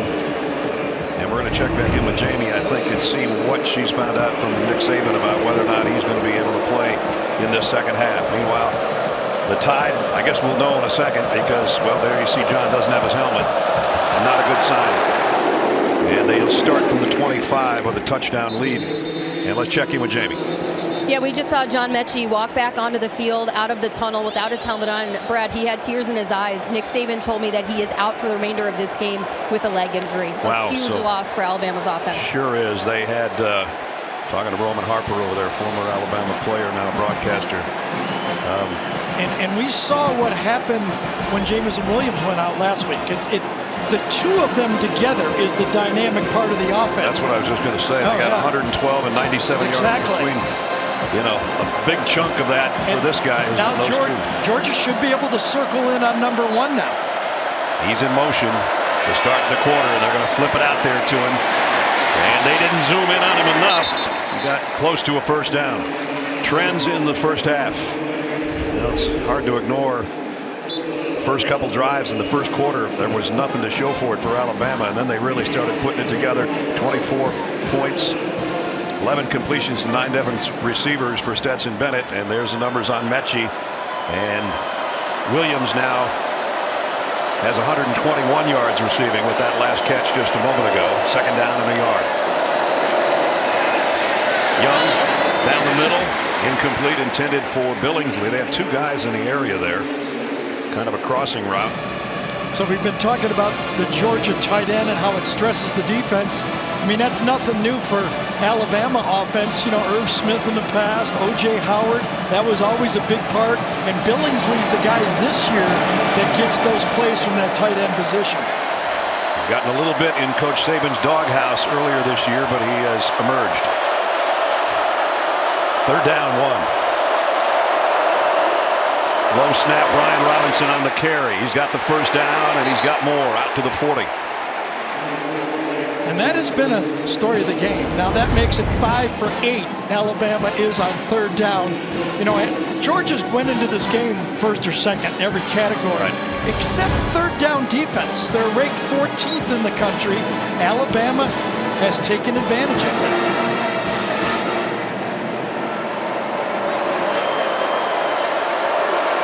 Jordan Davis trying to plug that middle for Georgia. A first down for Alabama at the 40. Slade Bolden is in motion. It's going to be a run. And it's going to be Brian Robinson again, taken down by Jalen Carter, the other big guy on the inside for Georgia on the defensive front. And a first down run of 4 yards or more. Remember, this is the strength of this Georgia defense, their run defense, again handled by that offensive line. It doesn't have to be 13, 10 yards. 4 or more is a success on first down. That one was good for 5. Second down and 5. Trey Sanders in the backfield. Bryce Young drops. Plenty of time. Airing it out. Man's there. Jameson Williams, touchdown. 55 yards on a strike. Watch the Alabama offensive line handle the stunt first, because this pattern needed time. Right here, watch them handle the stunt. Chris Owens, they're going to crisscross. They both pick him up. And then to the outside, it's a stutter and go. It takes time to run a stutter and go. That's why the block was so important. Stop and then go. That's what creates a space. Double team, he runs by them both. And a perfect throw from Bryce Young. His third touchdown pass of the game. What a way to open up the third quarter. 5 straight drives. Points on the board. 1 field goal and 4 touchdowns. Reichard in for the point after. Up and good. Just a minute and 50 seconds into the third quarter. And the big play guy strikes again. Number 1 in the end zone. The lead goes to 31-17. Hoping for a 3 and out or some kind of stop against the high-powered passing game of Alabama. Bryce Young hooks up 55 yards with Jameson Williams, and he now has 350 yards passing and 3 touchdowns. And Georgia will start from the 25-yard line. And as he let that ball go, he just had that feel that it was on target, and that feels good. Next thing you should do is go talk to that offensive line and go, Thanks, guys. Yep. I love you guys. Well, the magical season for Bryce Young continues. Well, the question was all year for Georgia, could anybody take the bubble wrap off this offense for Georgia? They've had the lead in all these games. There's the largest deficit of the season. Stetson Bennett, Todd Monken, this offense has never had to do anything. They've been able to do what they want. Now they got to score points. Bennett on a slant, and tough catch by Pickens. He had Josh Jobe all over him. Yeah, I thought it was interference before he caught the ball, but 1 yard slant, got to him, almost covered his eyes, and he still caught it. Picked up about 3, the toughest 3-yard catch George Pickens will probably ever make. That should have been interference and a penalty marked off on that one.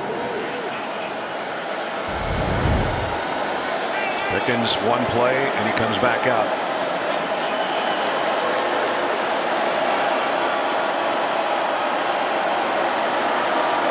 That's McConkey in motion. James Cook dropped for a loss by Will Anderson. He's been kind of quiet all game. Finally, with Alabama with their nickel defensive end, he just runs for the mesh, right to the mesh point. Who's got it? And he beats the block by Washington that time. Washington's trying to come across and get that block. He just beat it too quick on that play. 31.5 tackles for loss. And it forces Georgia into a 3rd and long. Not something they wanted on their opening possession of this quarter. 1 for 5 for this Georgia offense on 3rd down. To'o was thinking about coming on a blitz. Georgia shifts their tight end Bowers in close now on the left. They are going to bring the blitz. Bennett. Georgia picks it up. And he rifles it down to Jermaine Burton. And Burton's got a 1st down at the 42-yard line. You gave the key part of this play, I think, Ness. Picking up the blitz. It's a cross dog. Everything's handled perfectly. Clean pocket. Allows Stetson Bennett to step up and complete the pass. Funny how that works. That offensive line works. The passing game works.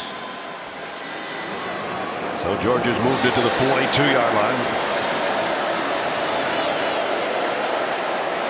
Kirby talking to George Pickens on the sideline. Cook stays in there as the tailback.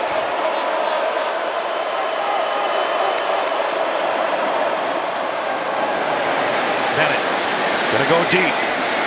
Man out there is Mitchell, broken up. And a flag.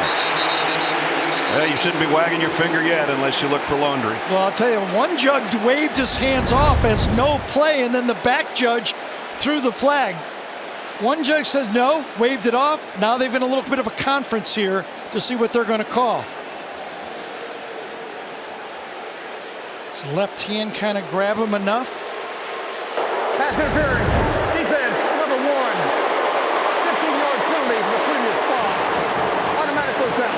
That's Kool-Aid McKinstry. Yeah, that left hand got in there enough. Gene Steratore is with us. He's been quiet the first half. We haven't had any reviews or anything. Gene, welcome. Well, you know what? Thanks, Brad. This play is the deep wing official on the sidelines key, and the back judge, once that ball's in the air, starts to look from the inside out to see if there's anything. That's why the back judge throws on the play when he restricts that arm a little bit, not allowing the receiver to get both hands up and make an attempt at the ball. It's a 2nd pass interference penalty on McKinstry, the freshman. And it sets Georgia up at the 43-yard line with a 1st down. Bennett throws short to Cook. And he's put down by Brian Branch. Got about 5, though. So, I mean, we all know this. We've all talked about this in the national championship game. Obviously, Alabama coming from 13 down in the 2nd half. 2018 SEC championship. Jalen Hurts comes in when they were down 14. Now it's Georgia's turn. They got to come back and win this game. They've had the lead before. Now they got to come from behind. They moved it to the 38-yard line with a 2nd and 5. And a ball pops up in the air. Alabama's got it. I just wonder if this is going to be whistled. Is this going to be whistled before the snap? False start. Offense. Not all 11 players were set for a full 2nd. 5-yard penalty. Remains. That's the best penalty Georgia has ever had. Ever. Wow. Would have been a disaster. The snap hit right in the face mask. They whistled it just before the ball was snapped. Yeah, they weren't set. I agree with that part. Yeah.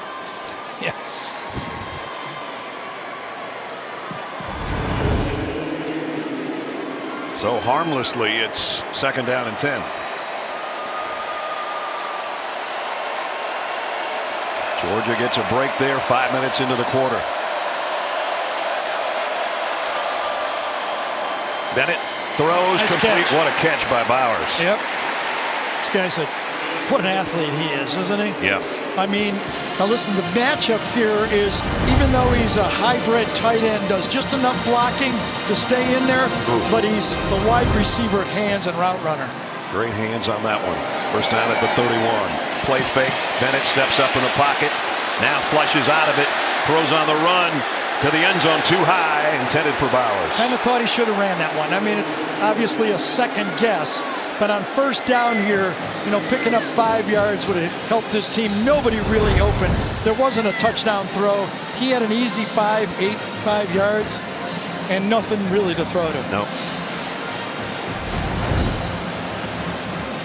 So that stops things. That's second down and 10. Little chance for everybody to regroup on both offense and defense.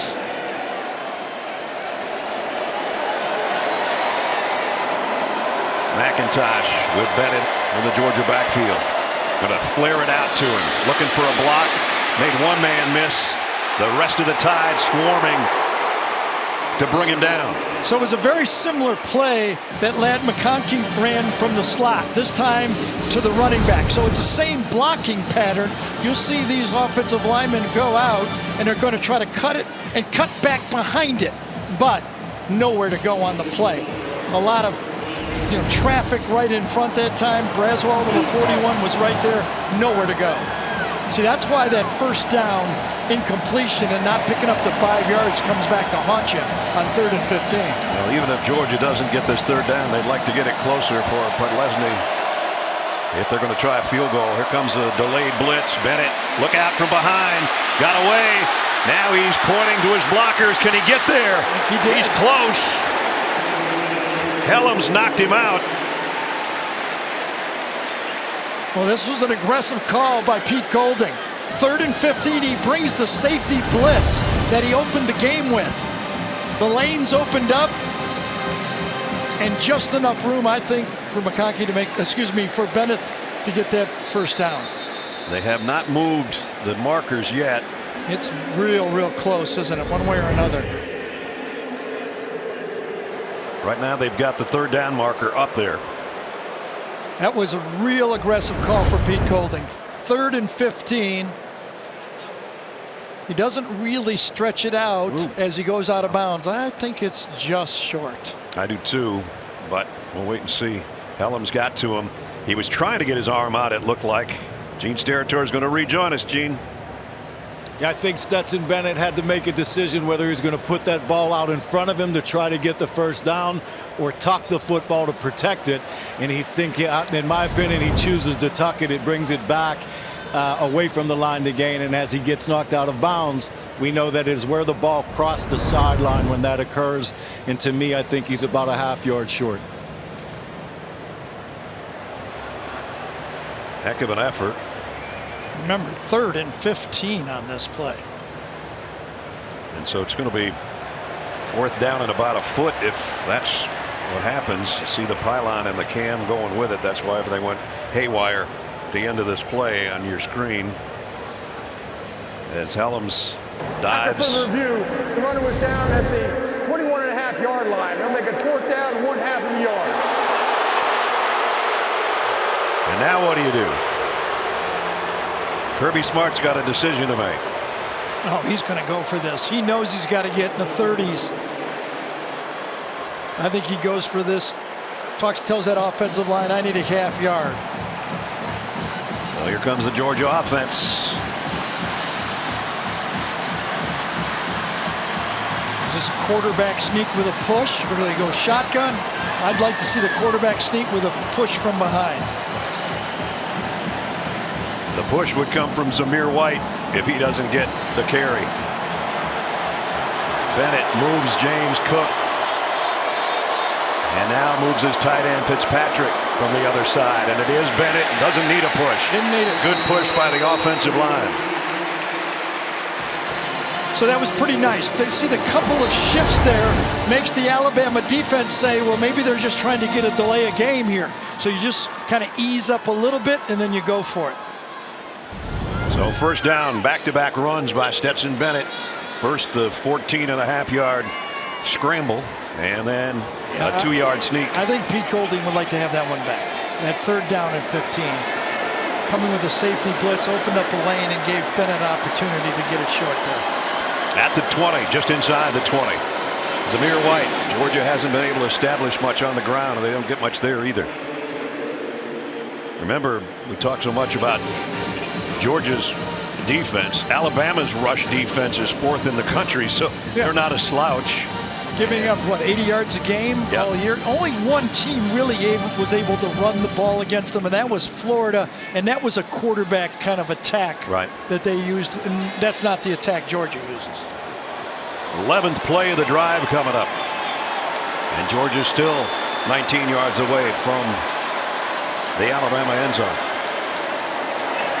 They fake the pass to McIntosh. Bennett puts the brakes on and threw an interception. DeMarco Helms. Pass intended for Bowers. There's the mistake Georgia didn't need.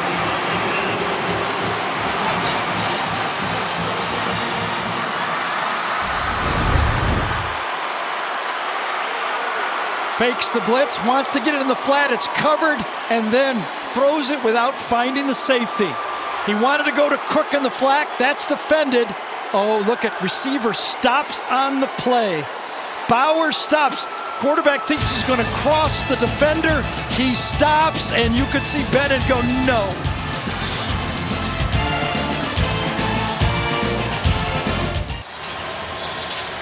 Sure, did you want a Dr. Pepper, or are you just trying to... Did you hear that? Yeah. No, millions of people did. That was not good. 31-17 after the interception by DeMarco Helms, his 3rd of the year. Quick sidearm throw, Jameson Williams. About the same way they started the last series. Yep. Let's go back one more look at what happens when the receiver and the quarterback are on different pages. Okay, you start right here, he's coming off. Watch how he gets into the route. You think he's going to keep going across, but watch what happens.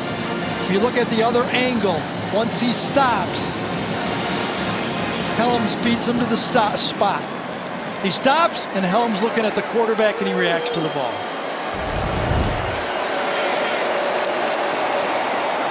Second down and 2, the no-look handoff fake, and then rip down the sideline is incomplete. And flags fly in. Going to have a holding call on Darian Kendrick.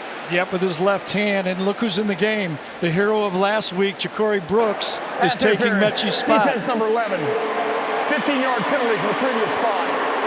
Automatic first down. On this play, it was a play-action pass, and while you can see as he turns around and grabs it right at the end, as soon as Bryce Young made the fake, he noticed the blitz and got out of the pocket. He's got that instinct. Actually, he didn't grab him with his left hand, he grabbed him with both hands. They were holding hands. Yes. So first down by penalty. Out to the 35. High backfield with Brian Robinson in there as the tail. Latu's playing fullback. They fake it to him. He's in trouble. Sidearm this one and had it knocked down. Nakobe Dean, second time he's batted a pass down. Yeah, that pass rush of Georgia, when they bring those linebackers and cause problems, on this play, Bryce Young basically makes a 10-yard gain by saving 10 yards. Look at that pressure from the edge that time by Smith, Nolan Smith, and getting away, just that eyes in the back of his head instincts, unteachable instincts he has. Trey Sanders empties the Alabama backfield as a wide receiver to the top of your screen. On second and 10. Throw too far out in front and over the top of Jameson Williams, and Nolan Smith was coming again. Three-man front, but they brought an extra player. And look at this. All year, the number was going into this game, could Alabama score more than 17? They sure have. And it's going to be, looks like, you know, win the game, it's going to take that 35-point threshold that we talked about for Georgia. We were even at 17 at one point. Biggest third down of the day for the Georgia defense right here.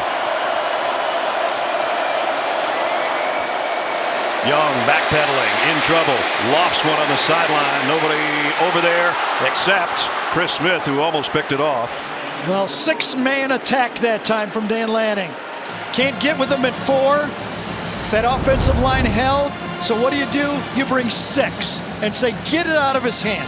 As Kirby told Jamie, you either get him or he gets you. And Devontae Wyatt got a hit on the quarterback as well on one end, and Smith almost picked that off on the other end. And that's a punting situation for James Burnett. Kearis Jackson hasn't been able to do anything on returns, as Burnett's punts, only 2 of them have been fair caught.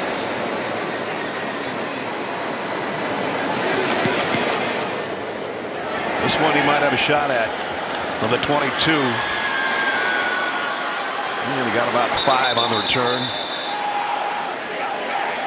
A little pushing and shoving for the first time today. With 5:47 remaining in the third quarter, Georgia's defense does its job. We'll see what the offense does when we come back.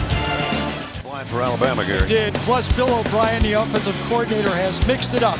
You know, you can mix it up in the running game, but you also mix it up in the way you use your passing game. And then when you want to throw the ball downfield, you do play action and buy some extra time. But the offensive line for Alabama has been the comeback players of the week after last week. Imagine reading what they read about all week. Yeah, much maligned against Auburn in the Iron Bowl. That's all everybody wanted to talk about, except the drive that guy engineered at the end. And now Uga is hoping that his team can put something together here with 5:47 to go in the third quarter.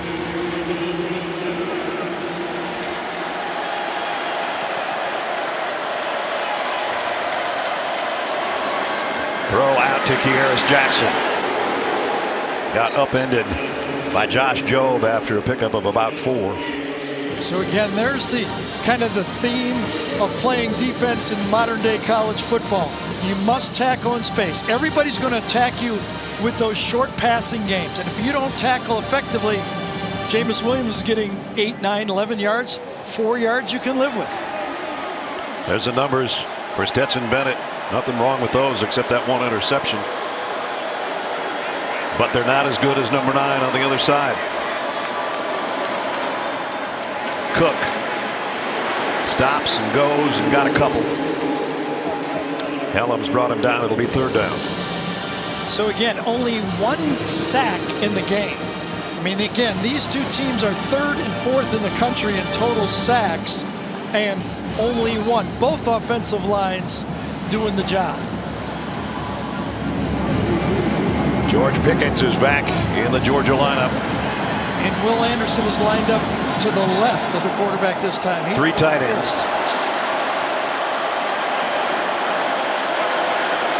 All 3 tight ends to the right. That's where Bennett's looking. He got heat. He got rid of it to Bowers. It's a 1st down. And it's a good thing he got rid of it, because number 31 was coming. Well, watch this move. The running back has him. This is a tough assignment for your running back. Kind of whiffs on the play, but it's a short enough pass that Stetson gets the pass off. Good timing, short pass, just far enough to get the 1st down.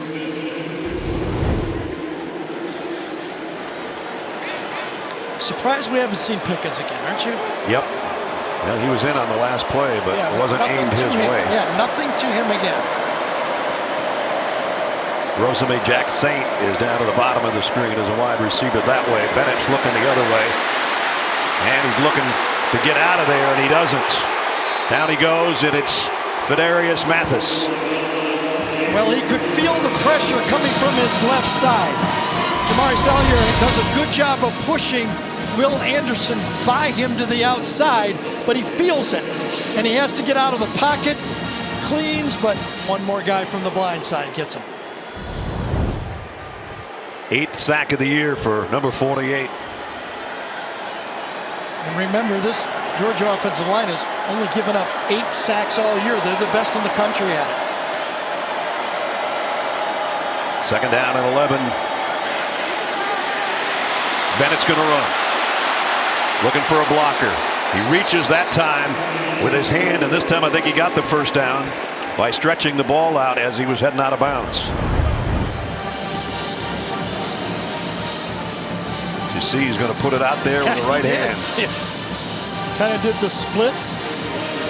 Stuck it out. Heard Gene talking to us that he didn't put the ball out last time. This time he didn't tuck it. And he stretched it into Alabama territory at the 46-yard line.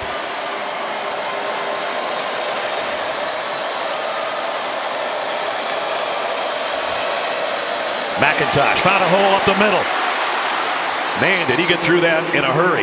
Picked up 12. Henry To'oTo'o this time is doing a run blitz, but it's directed the wrong direction. He's going this way. The back goes the other way.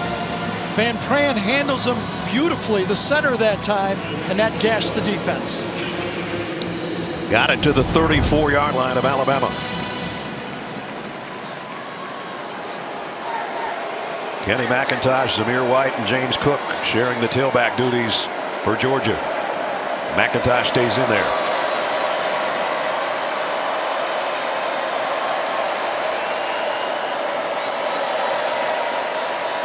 Bennett, quick throw on the slant. It was a little bit behind Bowers, but he made the catch anyway. A little bit of a great catch, right? It was significantly behind Bowers. And watch him, he had a one low catch before, and this one kind of cradles it. Georgia's going with some tempo here. A little bit of hurry up on 2nd down and 3. And it's McIntosh again, and he's down inside the 20. Darnell Washington that time, the big tight end, caught the touchdown pass early. Watch him this time come inside almost on an ISO block and get the key block on the play. Gets Harris that time, and Christian Harris had no chance. So Georgia's in the red zone. I like the patience of this drive by Todd Monken. He's not, down points, but it's just not all pass. Right. Great mix. 5 run, 3 pass. Let's see what he's dialed up here on 1st down.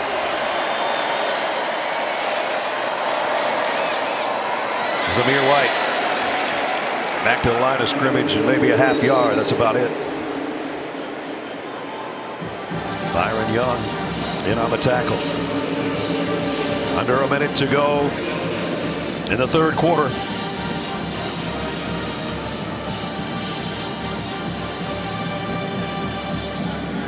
George Pickens just walked back in toward the Georgia huddle. Everybody looking at their wristbands, all 3 of those tight ends, and George says, I'm going this way. Kirby said we've got a small package of plays for him. Well, one-on-one to the outside. Ain't bad. With Josh Jobe. He's looking that way for a second. Now comes back the other way and throws it away. Stops the clock with 8 seconds to go in the quarter. Oh, the clock was still going there. And down to 4.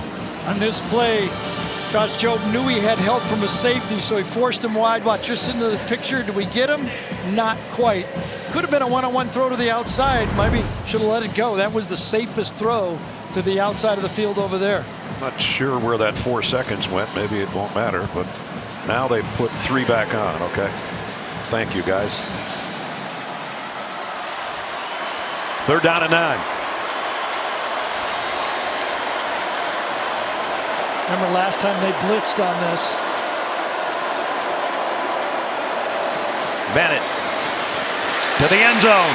Touchdown. No, Bowers dropped it. Had it and couldn't hold it. So this is the patented combo defense that Alabama has been running throughout Nick's whole career. Okay, you're going to play combo. Here's the coverage right here on the inside. Tight end's going right down the middle, but the safety comes over to help and cleans it just enough. That's where the ball needed to go, but watch Helms come across and clean up the play. So Helms, who's got an interception and now a pass breakup in this quarter, both big plays. Interesting decision here. 4th and long, no field goal. Stetson Bennett knew he put it right where he had to put it. His tight end just didn't hold it. Final play of the quarter, full out blitz. Bennett lobs one, nobody home, incomplete.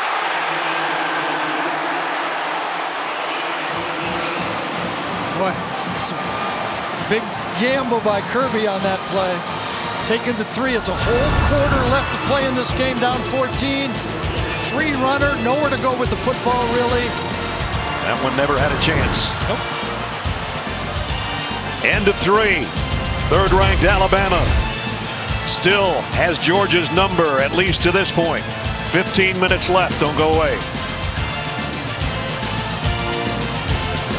The SEC Championship on CBS, presented by Dr. Pepper. Heading into the fourth quarter. 30th SEC Championship game. Alabama's got the lead 31-17, and they've got the ball at their own 20-yard line. 15 minutes to crown a champ. Bryce Young's been sensational. All by his lonesome in the Alabama backfield, and now Brian Robinson will join him.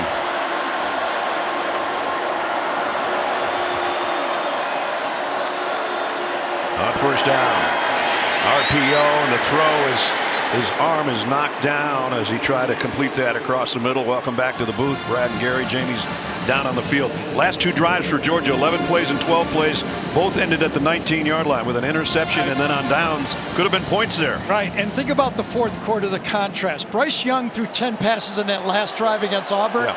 All year, Stetson Bennett has only thrown 11 passes in the fourth quarter all year, and he's had the lead in every one of those games. So it's a much different situation than Georgia's been used to all season long, in a perfect 12-0 year so far. And now the throw is right on the money and complete in a first down.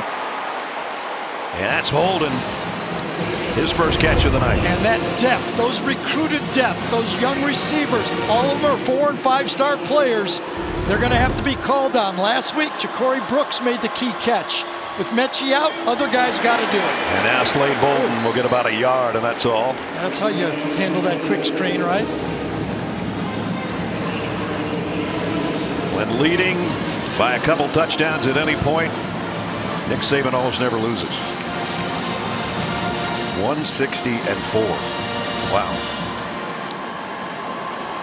I feel like anything you put up there, you almost never lose. That's true. Scoring first, yes. Ahead at halftime, yes. All those things.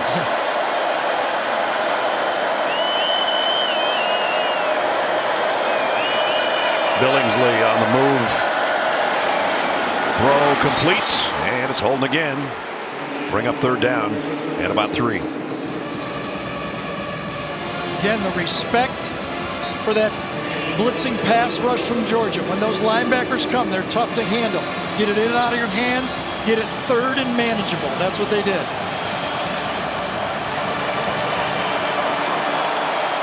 Can Georgia get a stop here? Third down and 3. A 380-yard night so far for Bryce Young. They're coming this time, I think.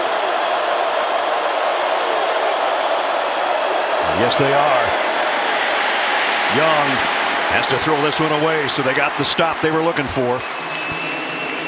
Finally got pressure on number 9. Yeah, and the guys that make the plays and those types of blitzes all year have been those linebackers. 17, 41 coming off the edge. They're great rushers. 44, Trayvon Walker. Guy gets 285 pounds coming off the edge right there, Trayvon Walker. So that dog defense forces the punt. Yeah, and now it's time for the Georgia offense. The defense has set it up for them twice in a row. They need to produce now. Kearis Jackson waits down on the other end. And he's got a call for a fair catch right at the 20-yard line. So Georgia 80 yards away to try to cut into this lead. The 30th SEC championship. Alabama in control for the time being. Georgia won that one on a field goal. Invesco brings you today's Scholar Athletes. Owen Cognan of Georgia and Will Anderson for Alabama. Invesco proud to support student athletes on and off the field with a donation of $1,000 to both Georgia and Alabama's general scholarship funds.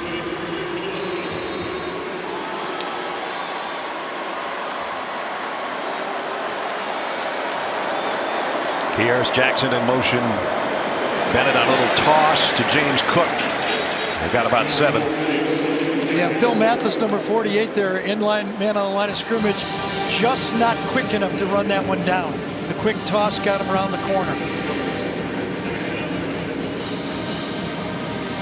Under Kirby Smart, 17-point comeback in the Rose Bowl against Oklahoma, which set up their championship game in this building. The Tua Tagovailoa one to Devontae Smith. And Cook got a first down. To'o takes him out of bounds. You know, as we watch Georgia on this drive, there's plenty of time. And one of the reasons is because Alabama has been all passed, the last two drives when they wanted to eat some clock, they've only taken off 1:03 and 1:44. They can't run the ball, so a couple incompletion passes and fourth down comes, and Georgia has plenty of time to run their whole offense. And now, unless this is a Stetson Bennett run, this is a pass coming up. First down from the 31. Bennett throws, it's intercepted, picked off, and this might be a touchdown. Battle is in for the Tide.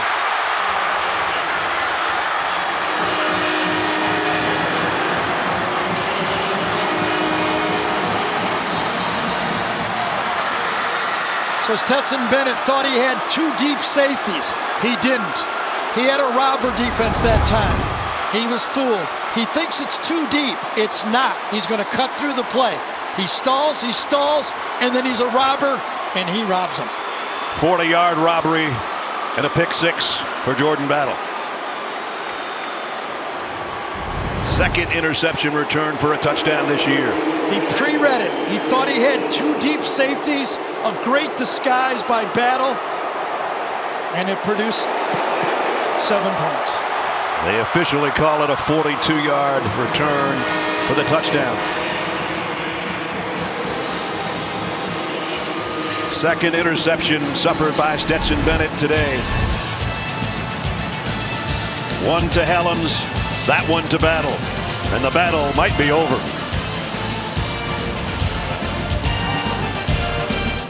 That we haven't even said already this year. 4 more touchdowns.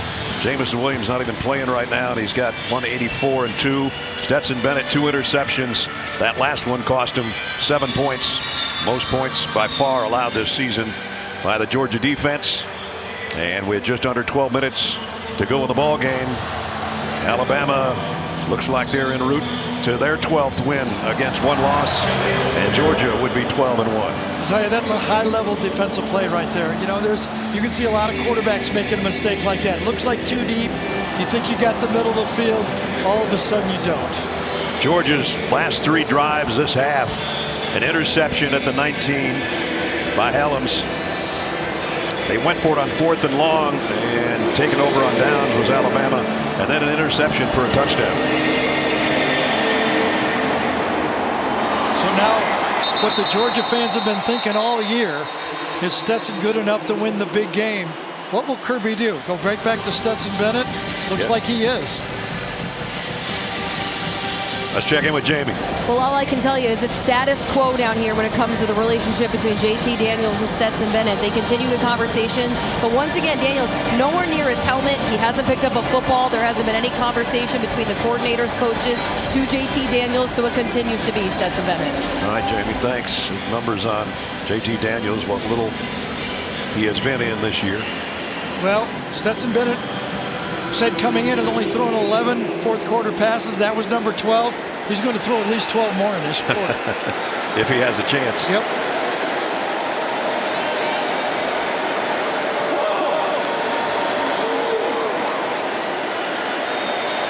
Crossing route. James Cook is checked down at about 9. To'o brings him down along with McKinstry. So we talked about the 2 weapons, Bowers and Cook. They've controlled Cook. Bowers had a normal game, but Cook has not been a factor in the game. 5 of his 14. Cook got a first down. Job knocked him down. Down to 11.5 minutes. Everything Georgia does now, they should do with some urgency.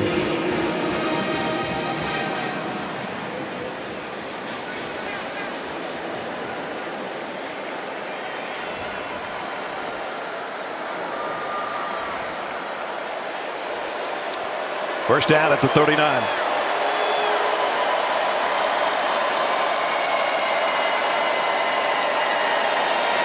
Bennett flushed out of the pocket again and throws it away. And now you see interaction between he and JT Daniels on the sideline quickly. Yeah, right now, you know, Nick Saban is known for his combo defenses. He's going to see the whole gamut here. He's going to see everything that Nick Saban has from, what, 30 years of coaching? Yeah. He's going to see stuff from Toledo. Yes, he is. Alabama was able to substitute fresh defensive linemen.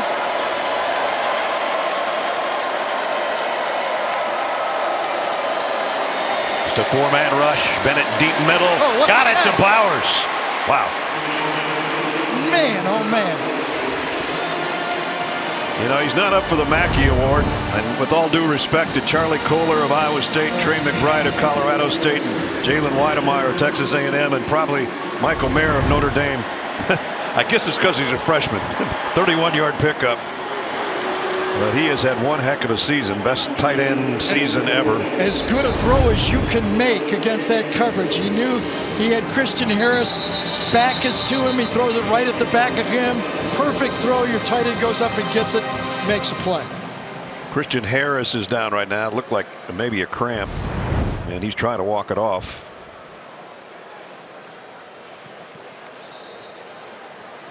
Meanwhile, again, the two quarterbacks have a chance to chat on the sideline. Well, it's like his leg ran into it and kind of reaches down for that right knee or thigh area, didn't he? Yep. Right at the 20 is where Christian went down.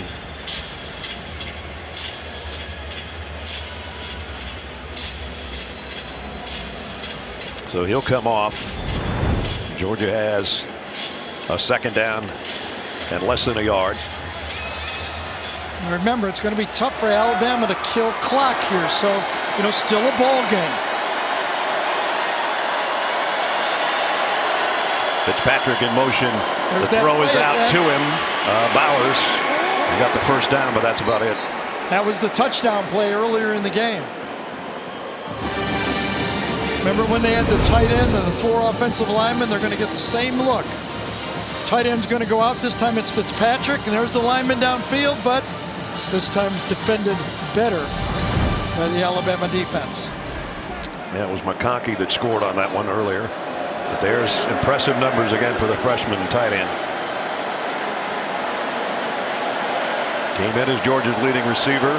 Probably will finish this game as their leading receiver. Here he is again. Going through some traffic. Still going. Bowers, touchdown, Georgia. Wow.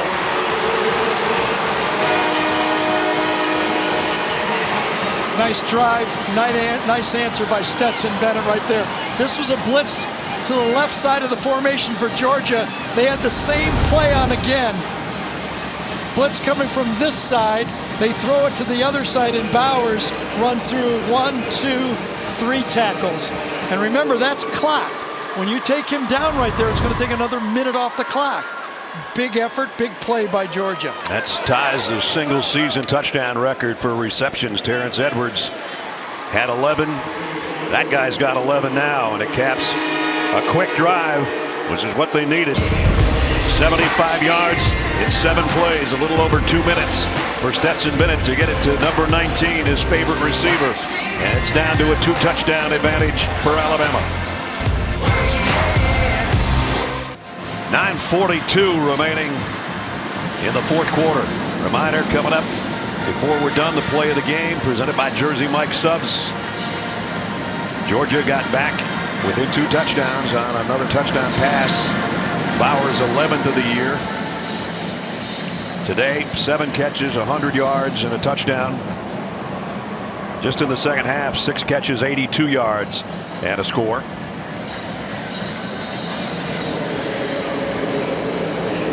It's Bryce Young's turn, and will it be pass, or will Alabama try to run and use some clock?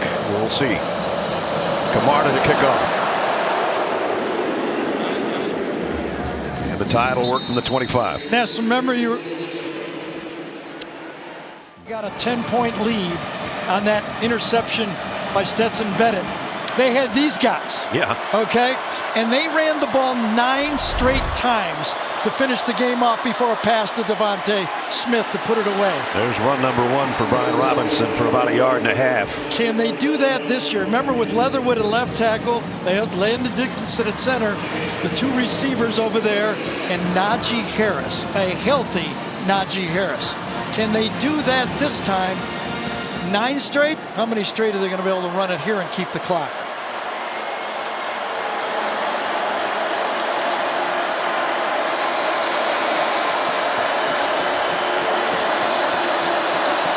Bolden in motion.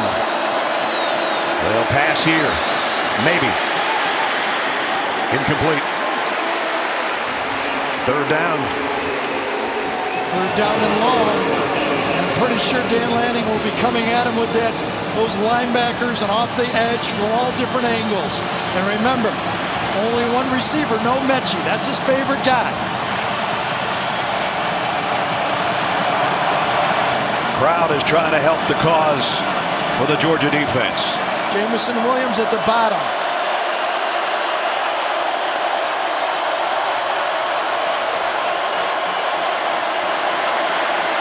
Young. Wide open was Slade Bolden. I don't know if he got a 1st down. He did not. He's a yard shy. Well, what do you do here? Nick's going to look at this and say, I didn't make it last week when I needed 1.5 yards. It's at the 34-yard line, his own 34-yard line. Kirby's trying to change that defense, and nobody's listening. Scott Sinclair is. That's a strength and conditioning coach who's holding his belt. They're going to punt.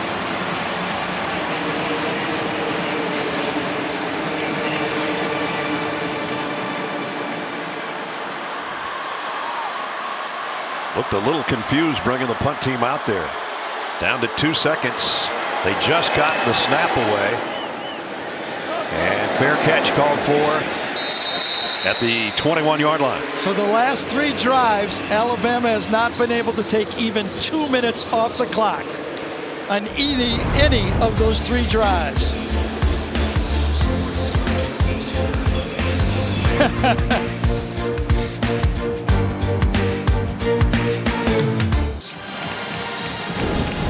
Brock Bowers today has been sensational as he's been all year in this freshman season. Yeah, a weapon. He's able to adjust the ball. Fearless the way he goes up and catches the ball. And this one, breaking tackles. And again, every minute counts when you're down 21 or now 14. That was the capper of a 75-yard drive on the last time they had it.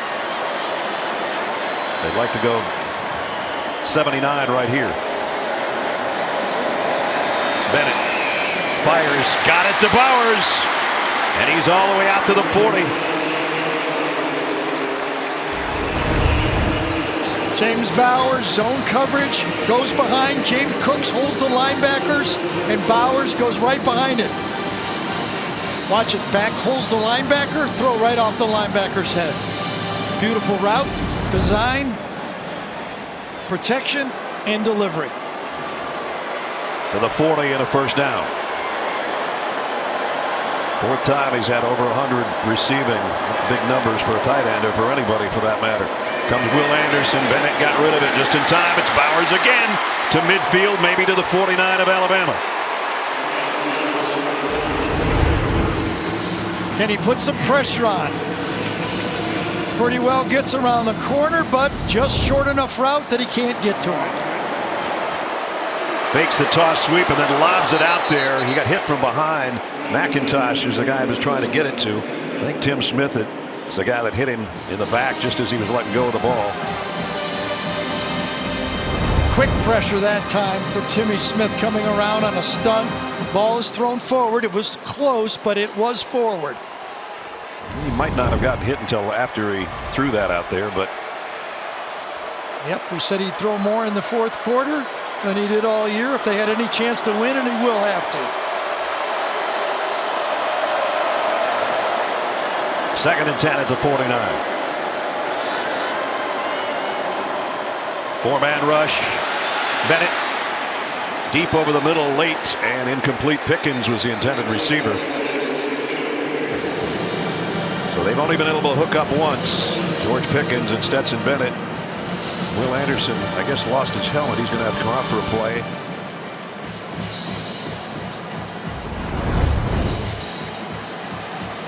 Just as he kind of rolled down the leg of Bennett, and that ripped it right off. So that gives Georgia's offense one breather here, one play. That they don't have to look for number 31. Got to think 4-down territory as calls as you're calling it. You could throw for 5 or 6 yards and survive here.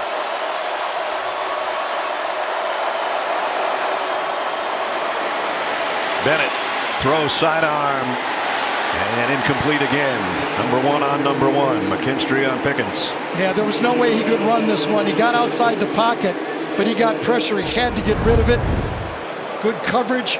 Gets flared out. Henry To'oTo'o is there, and then Christian Harris is breathing down the quarterback's neck. Here comes Will Anderson. Got that helmet on. Well, this time Georgia's got to go for it. Yep. They're in no man's land at the 49-yard line. They would love to have probably had a couple of field goals back. That'd be a whole different story. That's neither here nor there on this 4th and 10. Looked like somebody jumped. It's going to be 4th and 15, excuse me now. False start on the offense, number 69. 5-yard penalty. It remained 4th down. Yep, just before the snap. Salyer is the guy that jumped. Salyer and McClendon have done a good job on the edge, and now it does look like Georgia's going to punt. Remember, I think the reason that Kirby can do this is the last 4 drives by Alabama. Yep. All of them under 2 minutes. He's got timeouts. He knows they can't run the ball. He's willing to punt. Jake Camarda would like to knock one inside the 5 again, as he did earlier in the game. This one's going to be around the 13 or 14-yard line on the fair catch by Bolden. 7 minutes and 8 seconds remaining, 4th quarter. Stetson Bennett with his head coach saying, I thought I had it, I didn't have it. 38-24.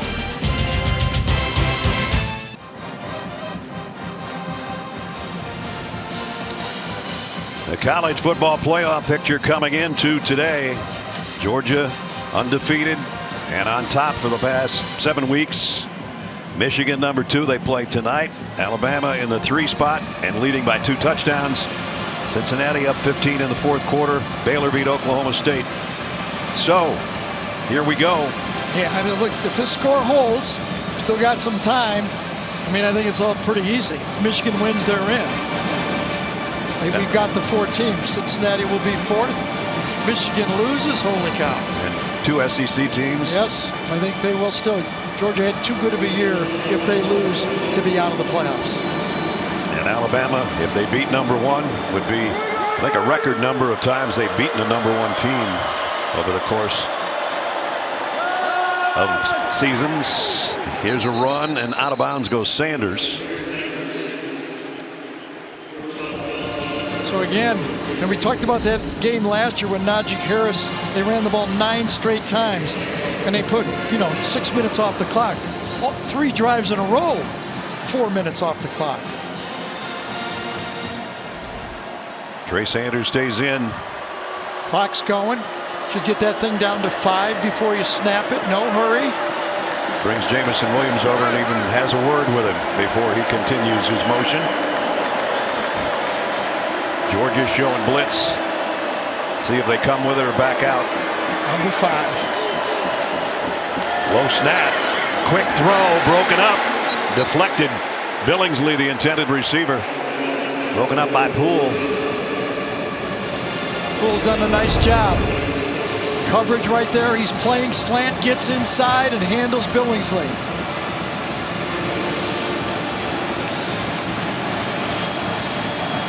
Now Robinson checks back into the backfield. 3rd down and 5. You got to believe Robinson's in there to pick up the blitz.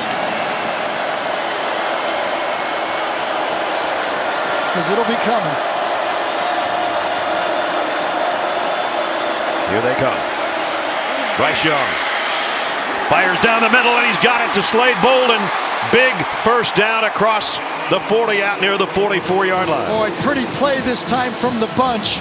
Bolden is at the tip of the bunch right here. He goes deep and allows a little crisscrossing behind him, and then he feels the area. Bryce Young hung in there, had the protection, had the time, and he delivered the first down. Again, give credit to that Alabama offensive line. Picked up that blitz. Bryce Young hung in there. I don't know how he sees it all at his size, but he sees it. You saw the faces of the Georgia fans.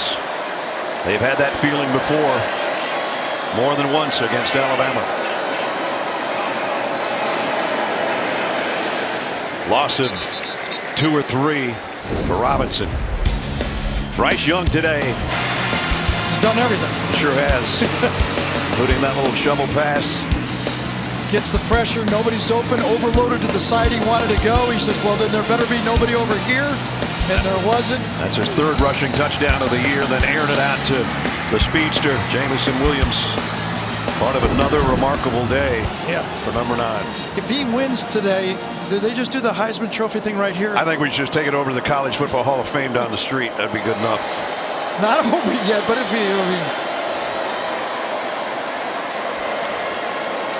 412 yards and another quick slant. This one just in too far in front of Jameson Williams, but it's going to be a flag. From behind, Jameson Williams, the far judge called it. That's his job, as Gene told you earlier. Pass interference, defense number 11. The penalty will place the ball at the spot of the foul and includes an automatic first down. So first they pick up a 24-yard pass play on 3rd down to Bolden, and now a pass interference at the 5-minute mark to put the ball at midfield. Yeah, now Kirby's going to have to start using his timeouts. Okay, with 5 minutes to go, he's got to score twice, so that means a drive, an onside kick already. He's got to start thinking timeouts. If he gets a stop here for little or no gain, he may use one right here. And I guess there was a whistle before that snap. False start. False start, offense number 81. 5-yard penalty. It remains first down. Latu, the tight end, jumped. Look at the numbers for these guys. 2nd most passing yards, 2nd most receiving yards in the 30 years of the SEC championship. Alabama in this game for the 14th time, which is a new record. They were tied with Florida. Georgia in it for the 9th time and trying to get over the Alabama hurdle, and that hurdle is still 14 points high. Robinson spins his way to midfield.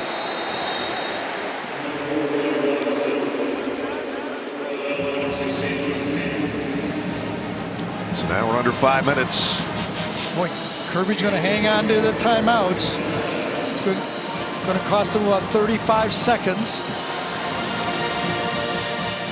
There's Dan Lanning, the defensive coordinator.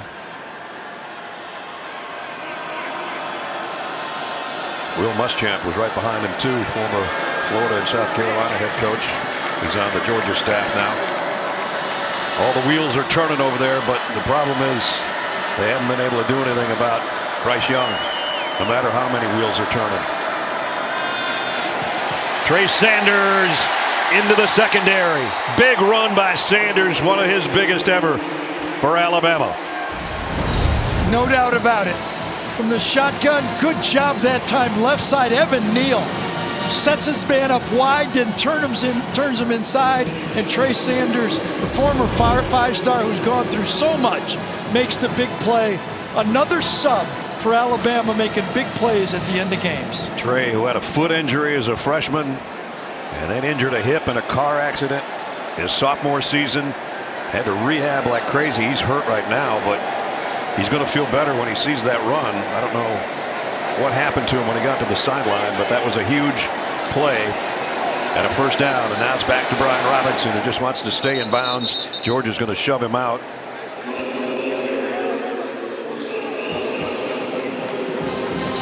Trey Sanders had that strong run, and then he was to the sideline. And, well, he did take a shot in the helmet, maybe. He looked to be okay when he got up. Well, he went down like he was a bit out of it, right? Yeah. So they're looking him over on the sideline. They do have him back up on the bench now. Still surprised Kirby's not taking timeouts. I got to admit, I thought he'd take it at 5. Now it's down to 3, and he hasn't used it. Latu, the tight end in motion. Quick throw out. And a first down to Brooks, who's the hero last week. And another first down. Safe play, good blocking up front by the 2 wide receivers. Coming across, Latu handles it. Nobody there. They got the called play right into the slot blitz. Got the perfect play into the call from the defense. Slade Bolden got a late block that gave him the extra 4 yards to get the first down. So on this one drive, they've kept the ball longer than they did the 3 previous drives. And Georgia still doesn't take a timeout. We're under 2.5 to go. SEC championship history. Remember how long ago that was? It just seems like yesterday or last year. Here's a loss on this play. Alabama started this drive with just over 7 minutes on the clock, so they've used almost 5. Georgia finally takes a timeout with 2:13 remaining in the fourth quarter.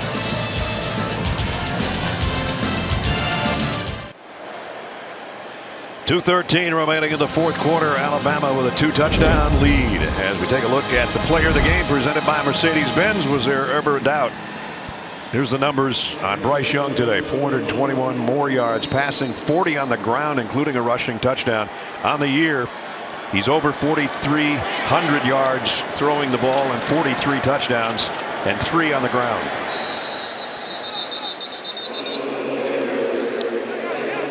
And basically, he had to come through. Yes. I mean, that was the offense today. It was going to be one of those days that we're going to throw the ball almost 50 times if we had to.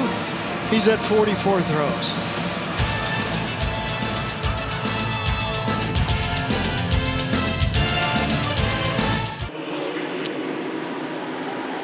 Third down and 9 here. Georgia's down to 1 timeout. And Bryce Young's going to be under center with Brian Robinson, the tailback in the eye, who gets the carry, and he's going to get dropped for a yard loss. So it's 4th down.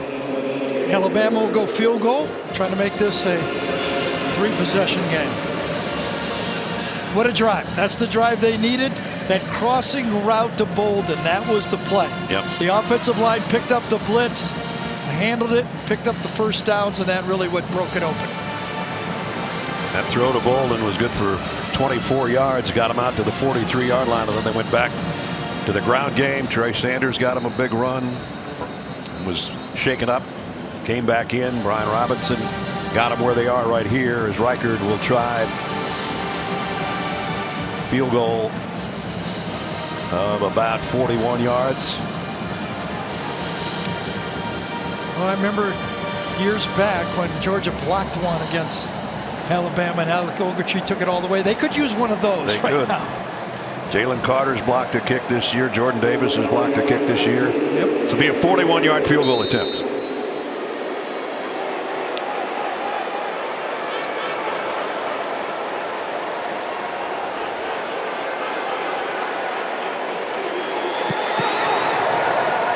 Kick by Reichard. Good.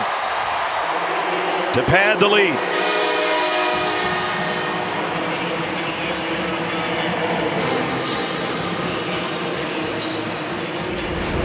Slade Bolden leading the cheers. Bryce Young going, that's money right there. So now Nick Saban's going to remind his football team that we could play these guys again. That's Be right. Careful what you say after the game. Now we've been talking about Bryce Young. Will he end up being the Heisman Trophy winner? Compare his numbers to the last 3 guys that won. Pretty comparable. That was entering today. Remember, he's tacked on Another 3 touchdowns. Another 400-plus yard game. Well, we've seen him enough that I don't have any doubt that he's going to New York. So it's not like this hasn't happened before. Remember in 2011, LSU won the SEC championship and Alabama won the national championship. That's right. 2017, Georgia won the SEC and Alabama won the national. So in this building. It ain't over. Right over there. So Georgia's not dead. I think they're going to be in the Final Four. So they don't have any timeouts left and 2 minutes to work with. Georgia just dominating people coming in. Of their 12 wins, I should say, 10 of their wins came by 24 points or more, whereas Alabama had 5 one-possession touchdown or less victories. So they almost flipped the script from a year ago how Alabama was beating the heck out of everybody. It was that sequence you were talking about earlier, though, when they got down there and had the 4 downs, then they had the interception, and then in this game in the fourth quarter, the pick 6. I mean, it's just, when they had chances to get there, they didn't make those plays. Now they're in a must-throw situation every snap and with little time in between at all possible, and that's not a good spot on the field to gain anything, which they didn't.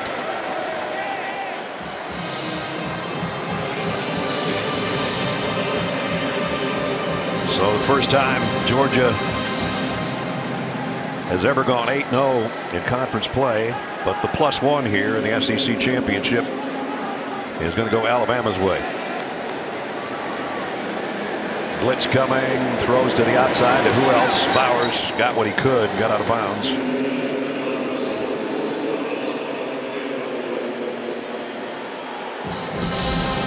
Last year, scored reminds me of something, right? Yes. Now you seriously couldn't have told me that. I probably have it written down. I know I do, but I didn't notice until just now. That was in the regular season. Yeah, they had that 10-point lead, and then Devontae Smith caught that, over-the-shoulder pass at the back of the end zone from some guy named Mac Jones. Yeah, I wonder what he's don't know. I wonder what both those guys are doing. Yeah. 3rd and 1. 3rd and 2 more plays if they need them. Here comes Will Anderson storming around the corner. Down goes Bennett. Got him. Had a corner blitz on that time. Leading the country in sacks and just tacked out another one. When you're on that short hash over there, you always got to be ready for it. Picked up well inside by Kenny McIntosh, but 31 grabbed him.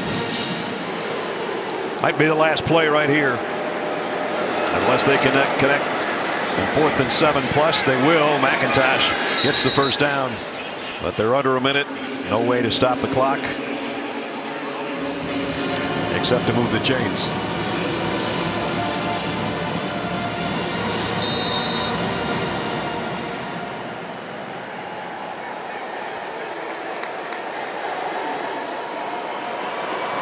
This one tipped in the air, almost intercepted. Boygby, that would have been a gift. And if Boygby had one last year, it was like the 3rd play of the game. DJ Dale knocked it down, and Boygby got the interception, and this time he knocks it down and almost gets it himself. Would have been a heck of a play, and he's like, oh, that close.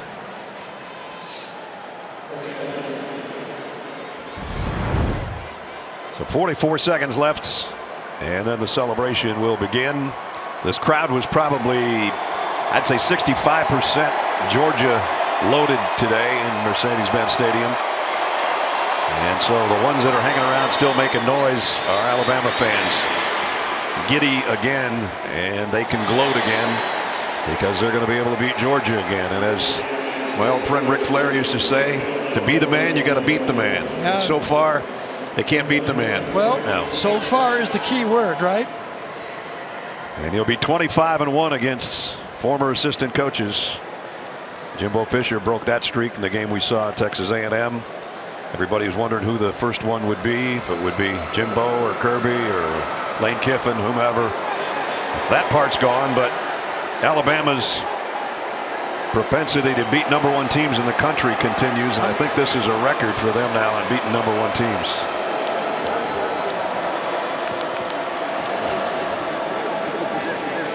Bennett, short across the middle. Kearis Jackson dropped it. Give the umpire a good PBU there. He was right in the middle of the throw, and receiver had to kind of get around him at the last second. Watch this umpire. Yeah, you gotta almost give him at least a half of a pass broken up there. So if it's Cincinnati, Michigan, Alabama, and Georgia, it'll be interesting. Georgia beat Cincinnati in the Peach Bowl right here last year. Michigan hasn't been in that situation before. Alabama's been in it a bunch of times, including last year as the defending champs coming into this season. Down the middle, Bowers had his hands on it and dropped it. Ball game and take a knee. Just remember, if Michigan loses, then the fourth spot will be between Notre Dame, Baylor, and Ohio State. Wow. Well, all that gets cleared up tomorrow about noontime. But this one's cleared up right now. And if there was a lot of doubt about at least making it to New York to be a Heisman finalist, that doubt was put to rest by Bryce Young today.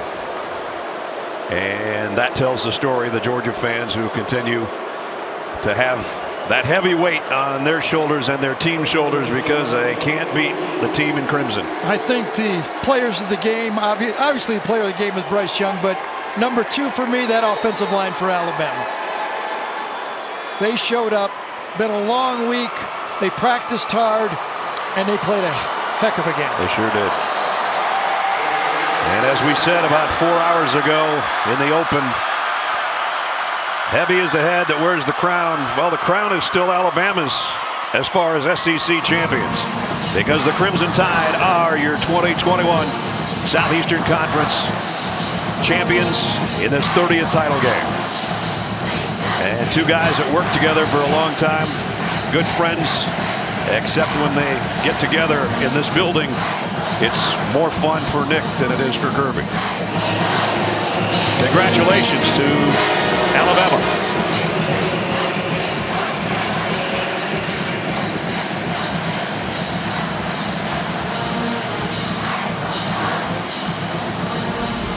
First guy Kirby ran out there before he got to Nick, he shook hands with Bryce Young. And he deserves a handshake for the way he's played this year in a 12-1 season, and now an SEC title game here in Atlanta. Pretty incredible young man. We've seen enough of them to know. It seems like every week he gets a little bit better.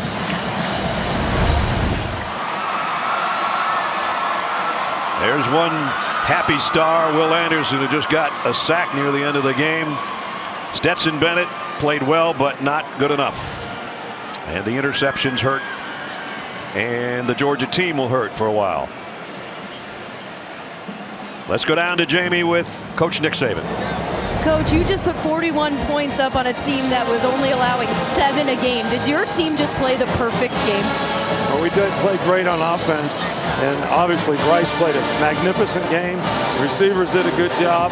I think our O-line did a really good job of blocking pressures, so he had a chance to operate, which we thought was really important in the game. But this is a great team win. I mean, I know our defense gave up some plays, but they got them stopped when they needed to. Winning the SEC is a big thing, and I'm so proud of all the fans that we have here, the state of Alabama, and all of our players for how they played and competed in this game. I mean, everybody wanted to gain a little respect, and I think maybe we did. You touched on him once, but I want to circle back to the offensive line. What did you do this week to get them shored up after such a challenging game in the Iron Bowl? Well, I think the coaches did a really good job. We did a good job with protections. Bryce did a good job of preparing to get him in the right place. So it was everybody contributed in a very positive way, I promise you. I'll let you go celebrate, and I'm going to talk to this young man right here, and I'll let you guys hug it out. Bryce, you played last week a half without Jameson Williams. You play this game second half without John Metchie. What does that say about your offense? Yeah, it's just that mentality of the next man up. Unfortunately, Metch went down, and we had guys that were ready. You know, guys that didn't flinch in a big moment, and guys that stepped up. So I'm blessed to have the teammates around me that I do. Last year, Alabama wins this game, and you sat and you watched Mac Jones do it. What does it mean to you that you just did the same thing he did? It means everything. You know, for us, we have tremendous amount of respect for all the teams in the past. For me, be able to witness it's a lot. But for us, we gotta blaze our own path. You know, we have to accomplish things for ourselves. So I'm super happy for this team. I'm all glory to God. I'm completely blessed to be in success I am, and I'm just happy for this win. Last week I saw you go over and check in with the offensive line a lot.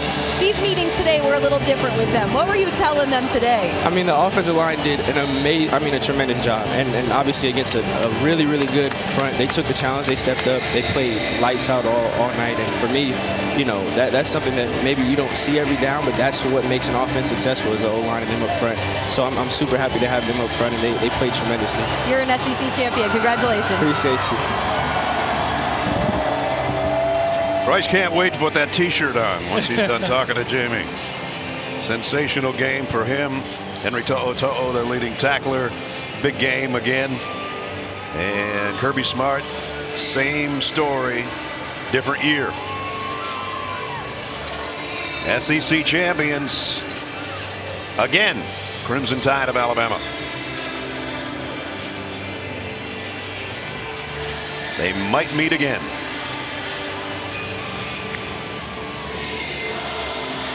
Now it's time for the play of the game, presented by Jersey Mike Subs. We take you back to 2 minutes into the third quarter, a 24-17 game. And then the hookup. Bryce Young, 55 yards to Jameson Williams. That put them up 31-17. They never looked back. Here's how Eli Gold called it on the Alabama Radio Network. Going left to right. Two wides on the far side. Bryce has tons of time. Steps back. Looks long. Throws. Jameson Williams behind the defense. He's got it. Touchdown, Alabama! Touchdown, Alabama! And Jameson then goes over towards the student section for Alabama and lets them take their pictures.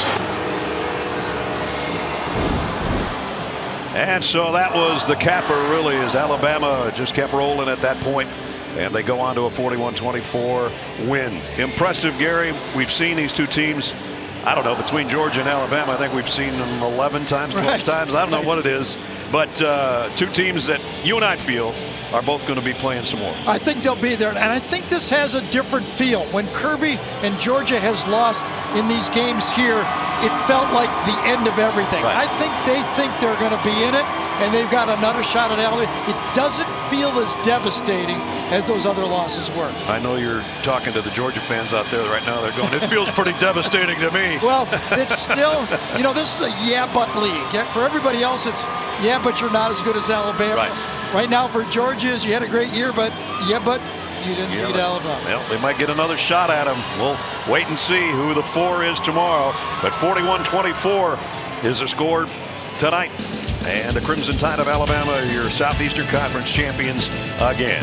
Final score, 41-24. We'll get you to the college football postgame show presented by Rocket Mortgage after the trophy presentation and right after these messages. For Gene Steratore, Terry Danielson, Jamie Erdahl, I'm Brad Nessler from the booth saying congratulations to the Crimson Tide of Alabama. They're your 2021 SEC football champions.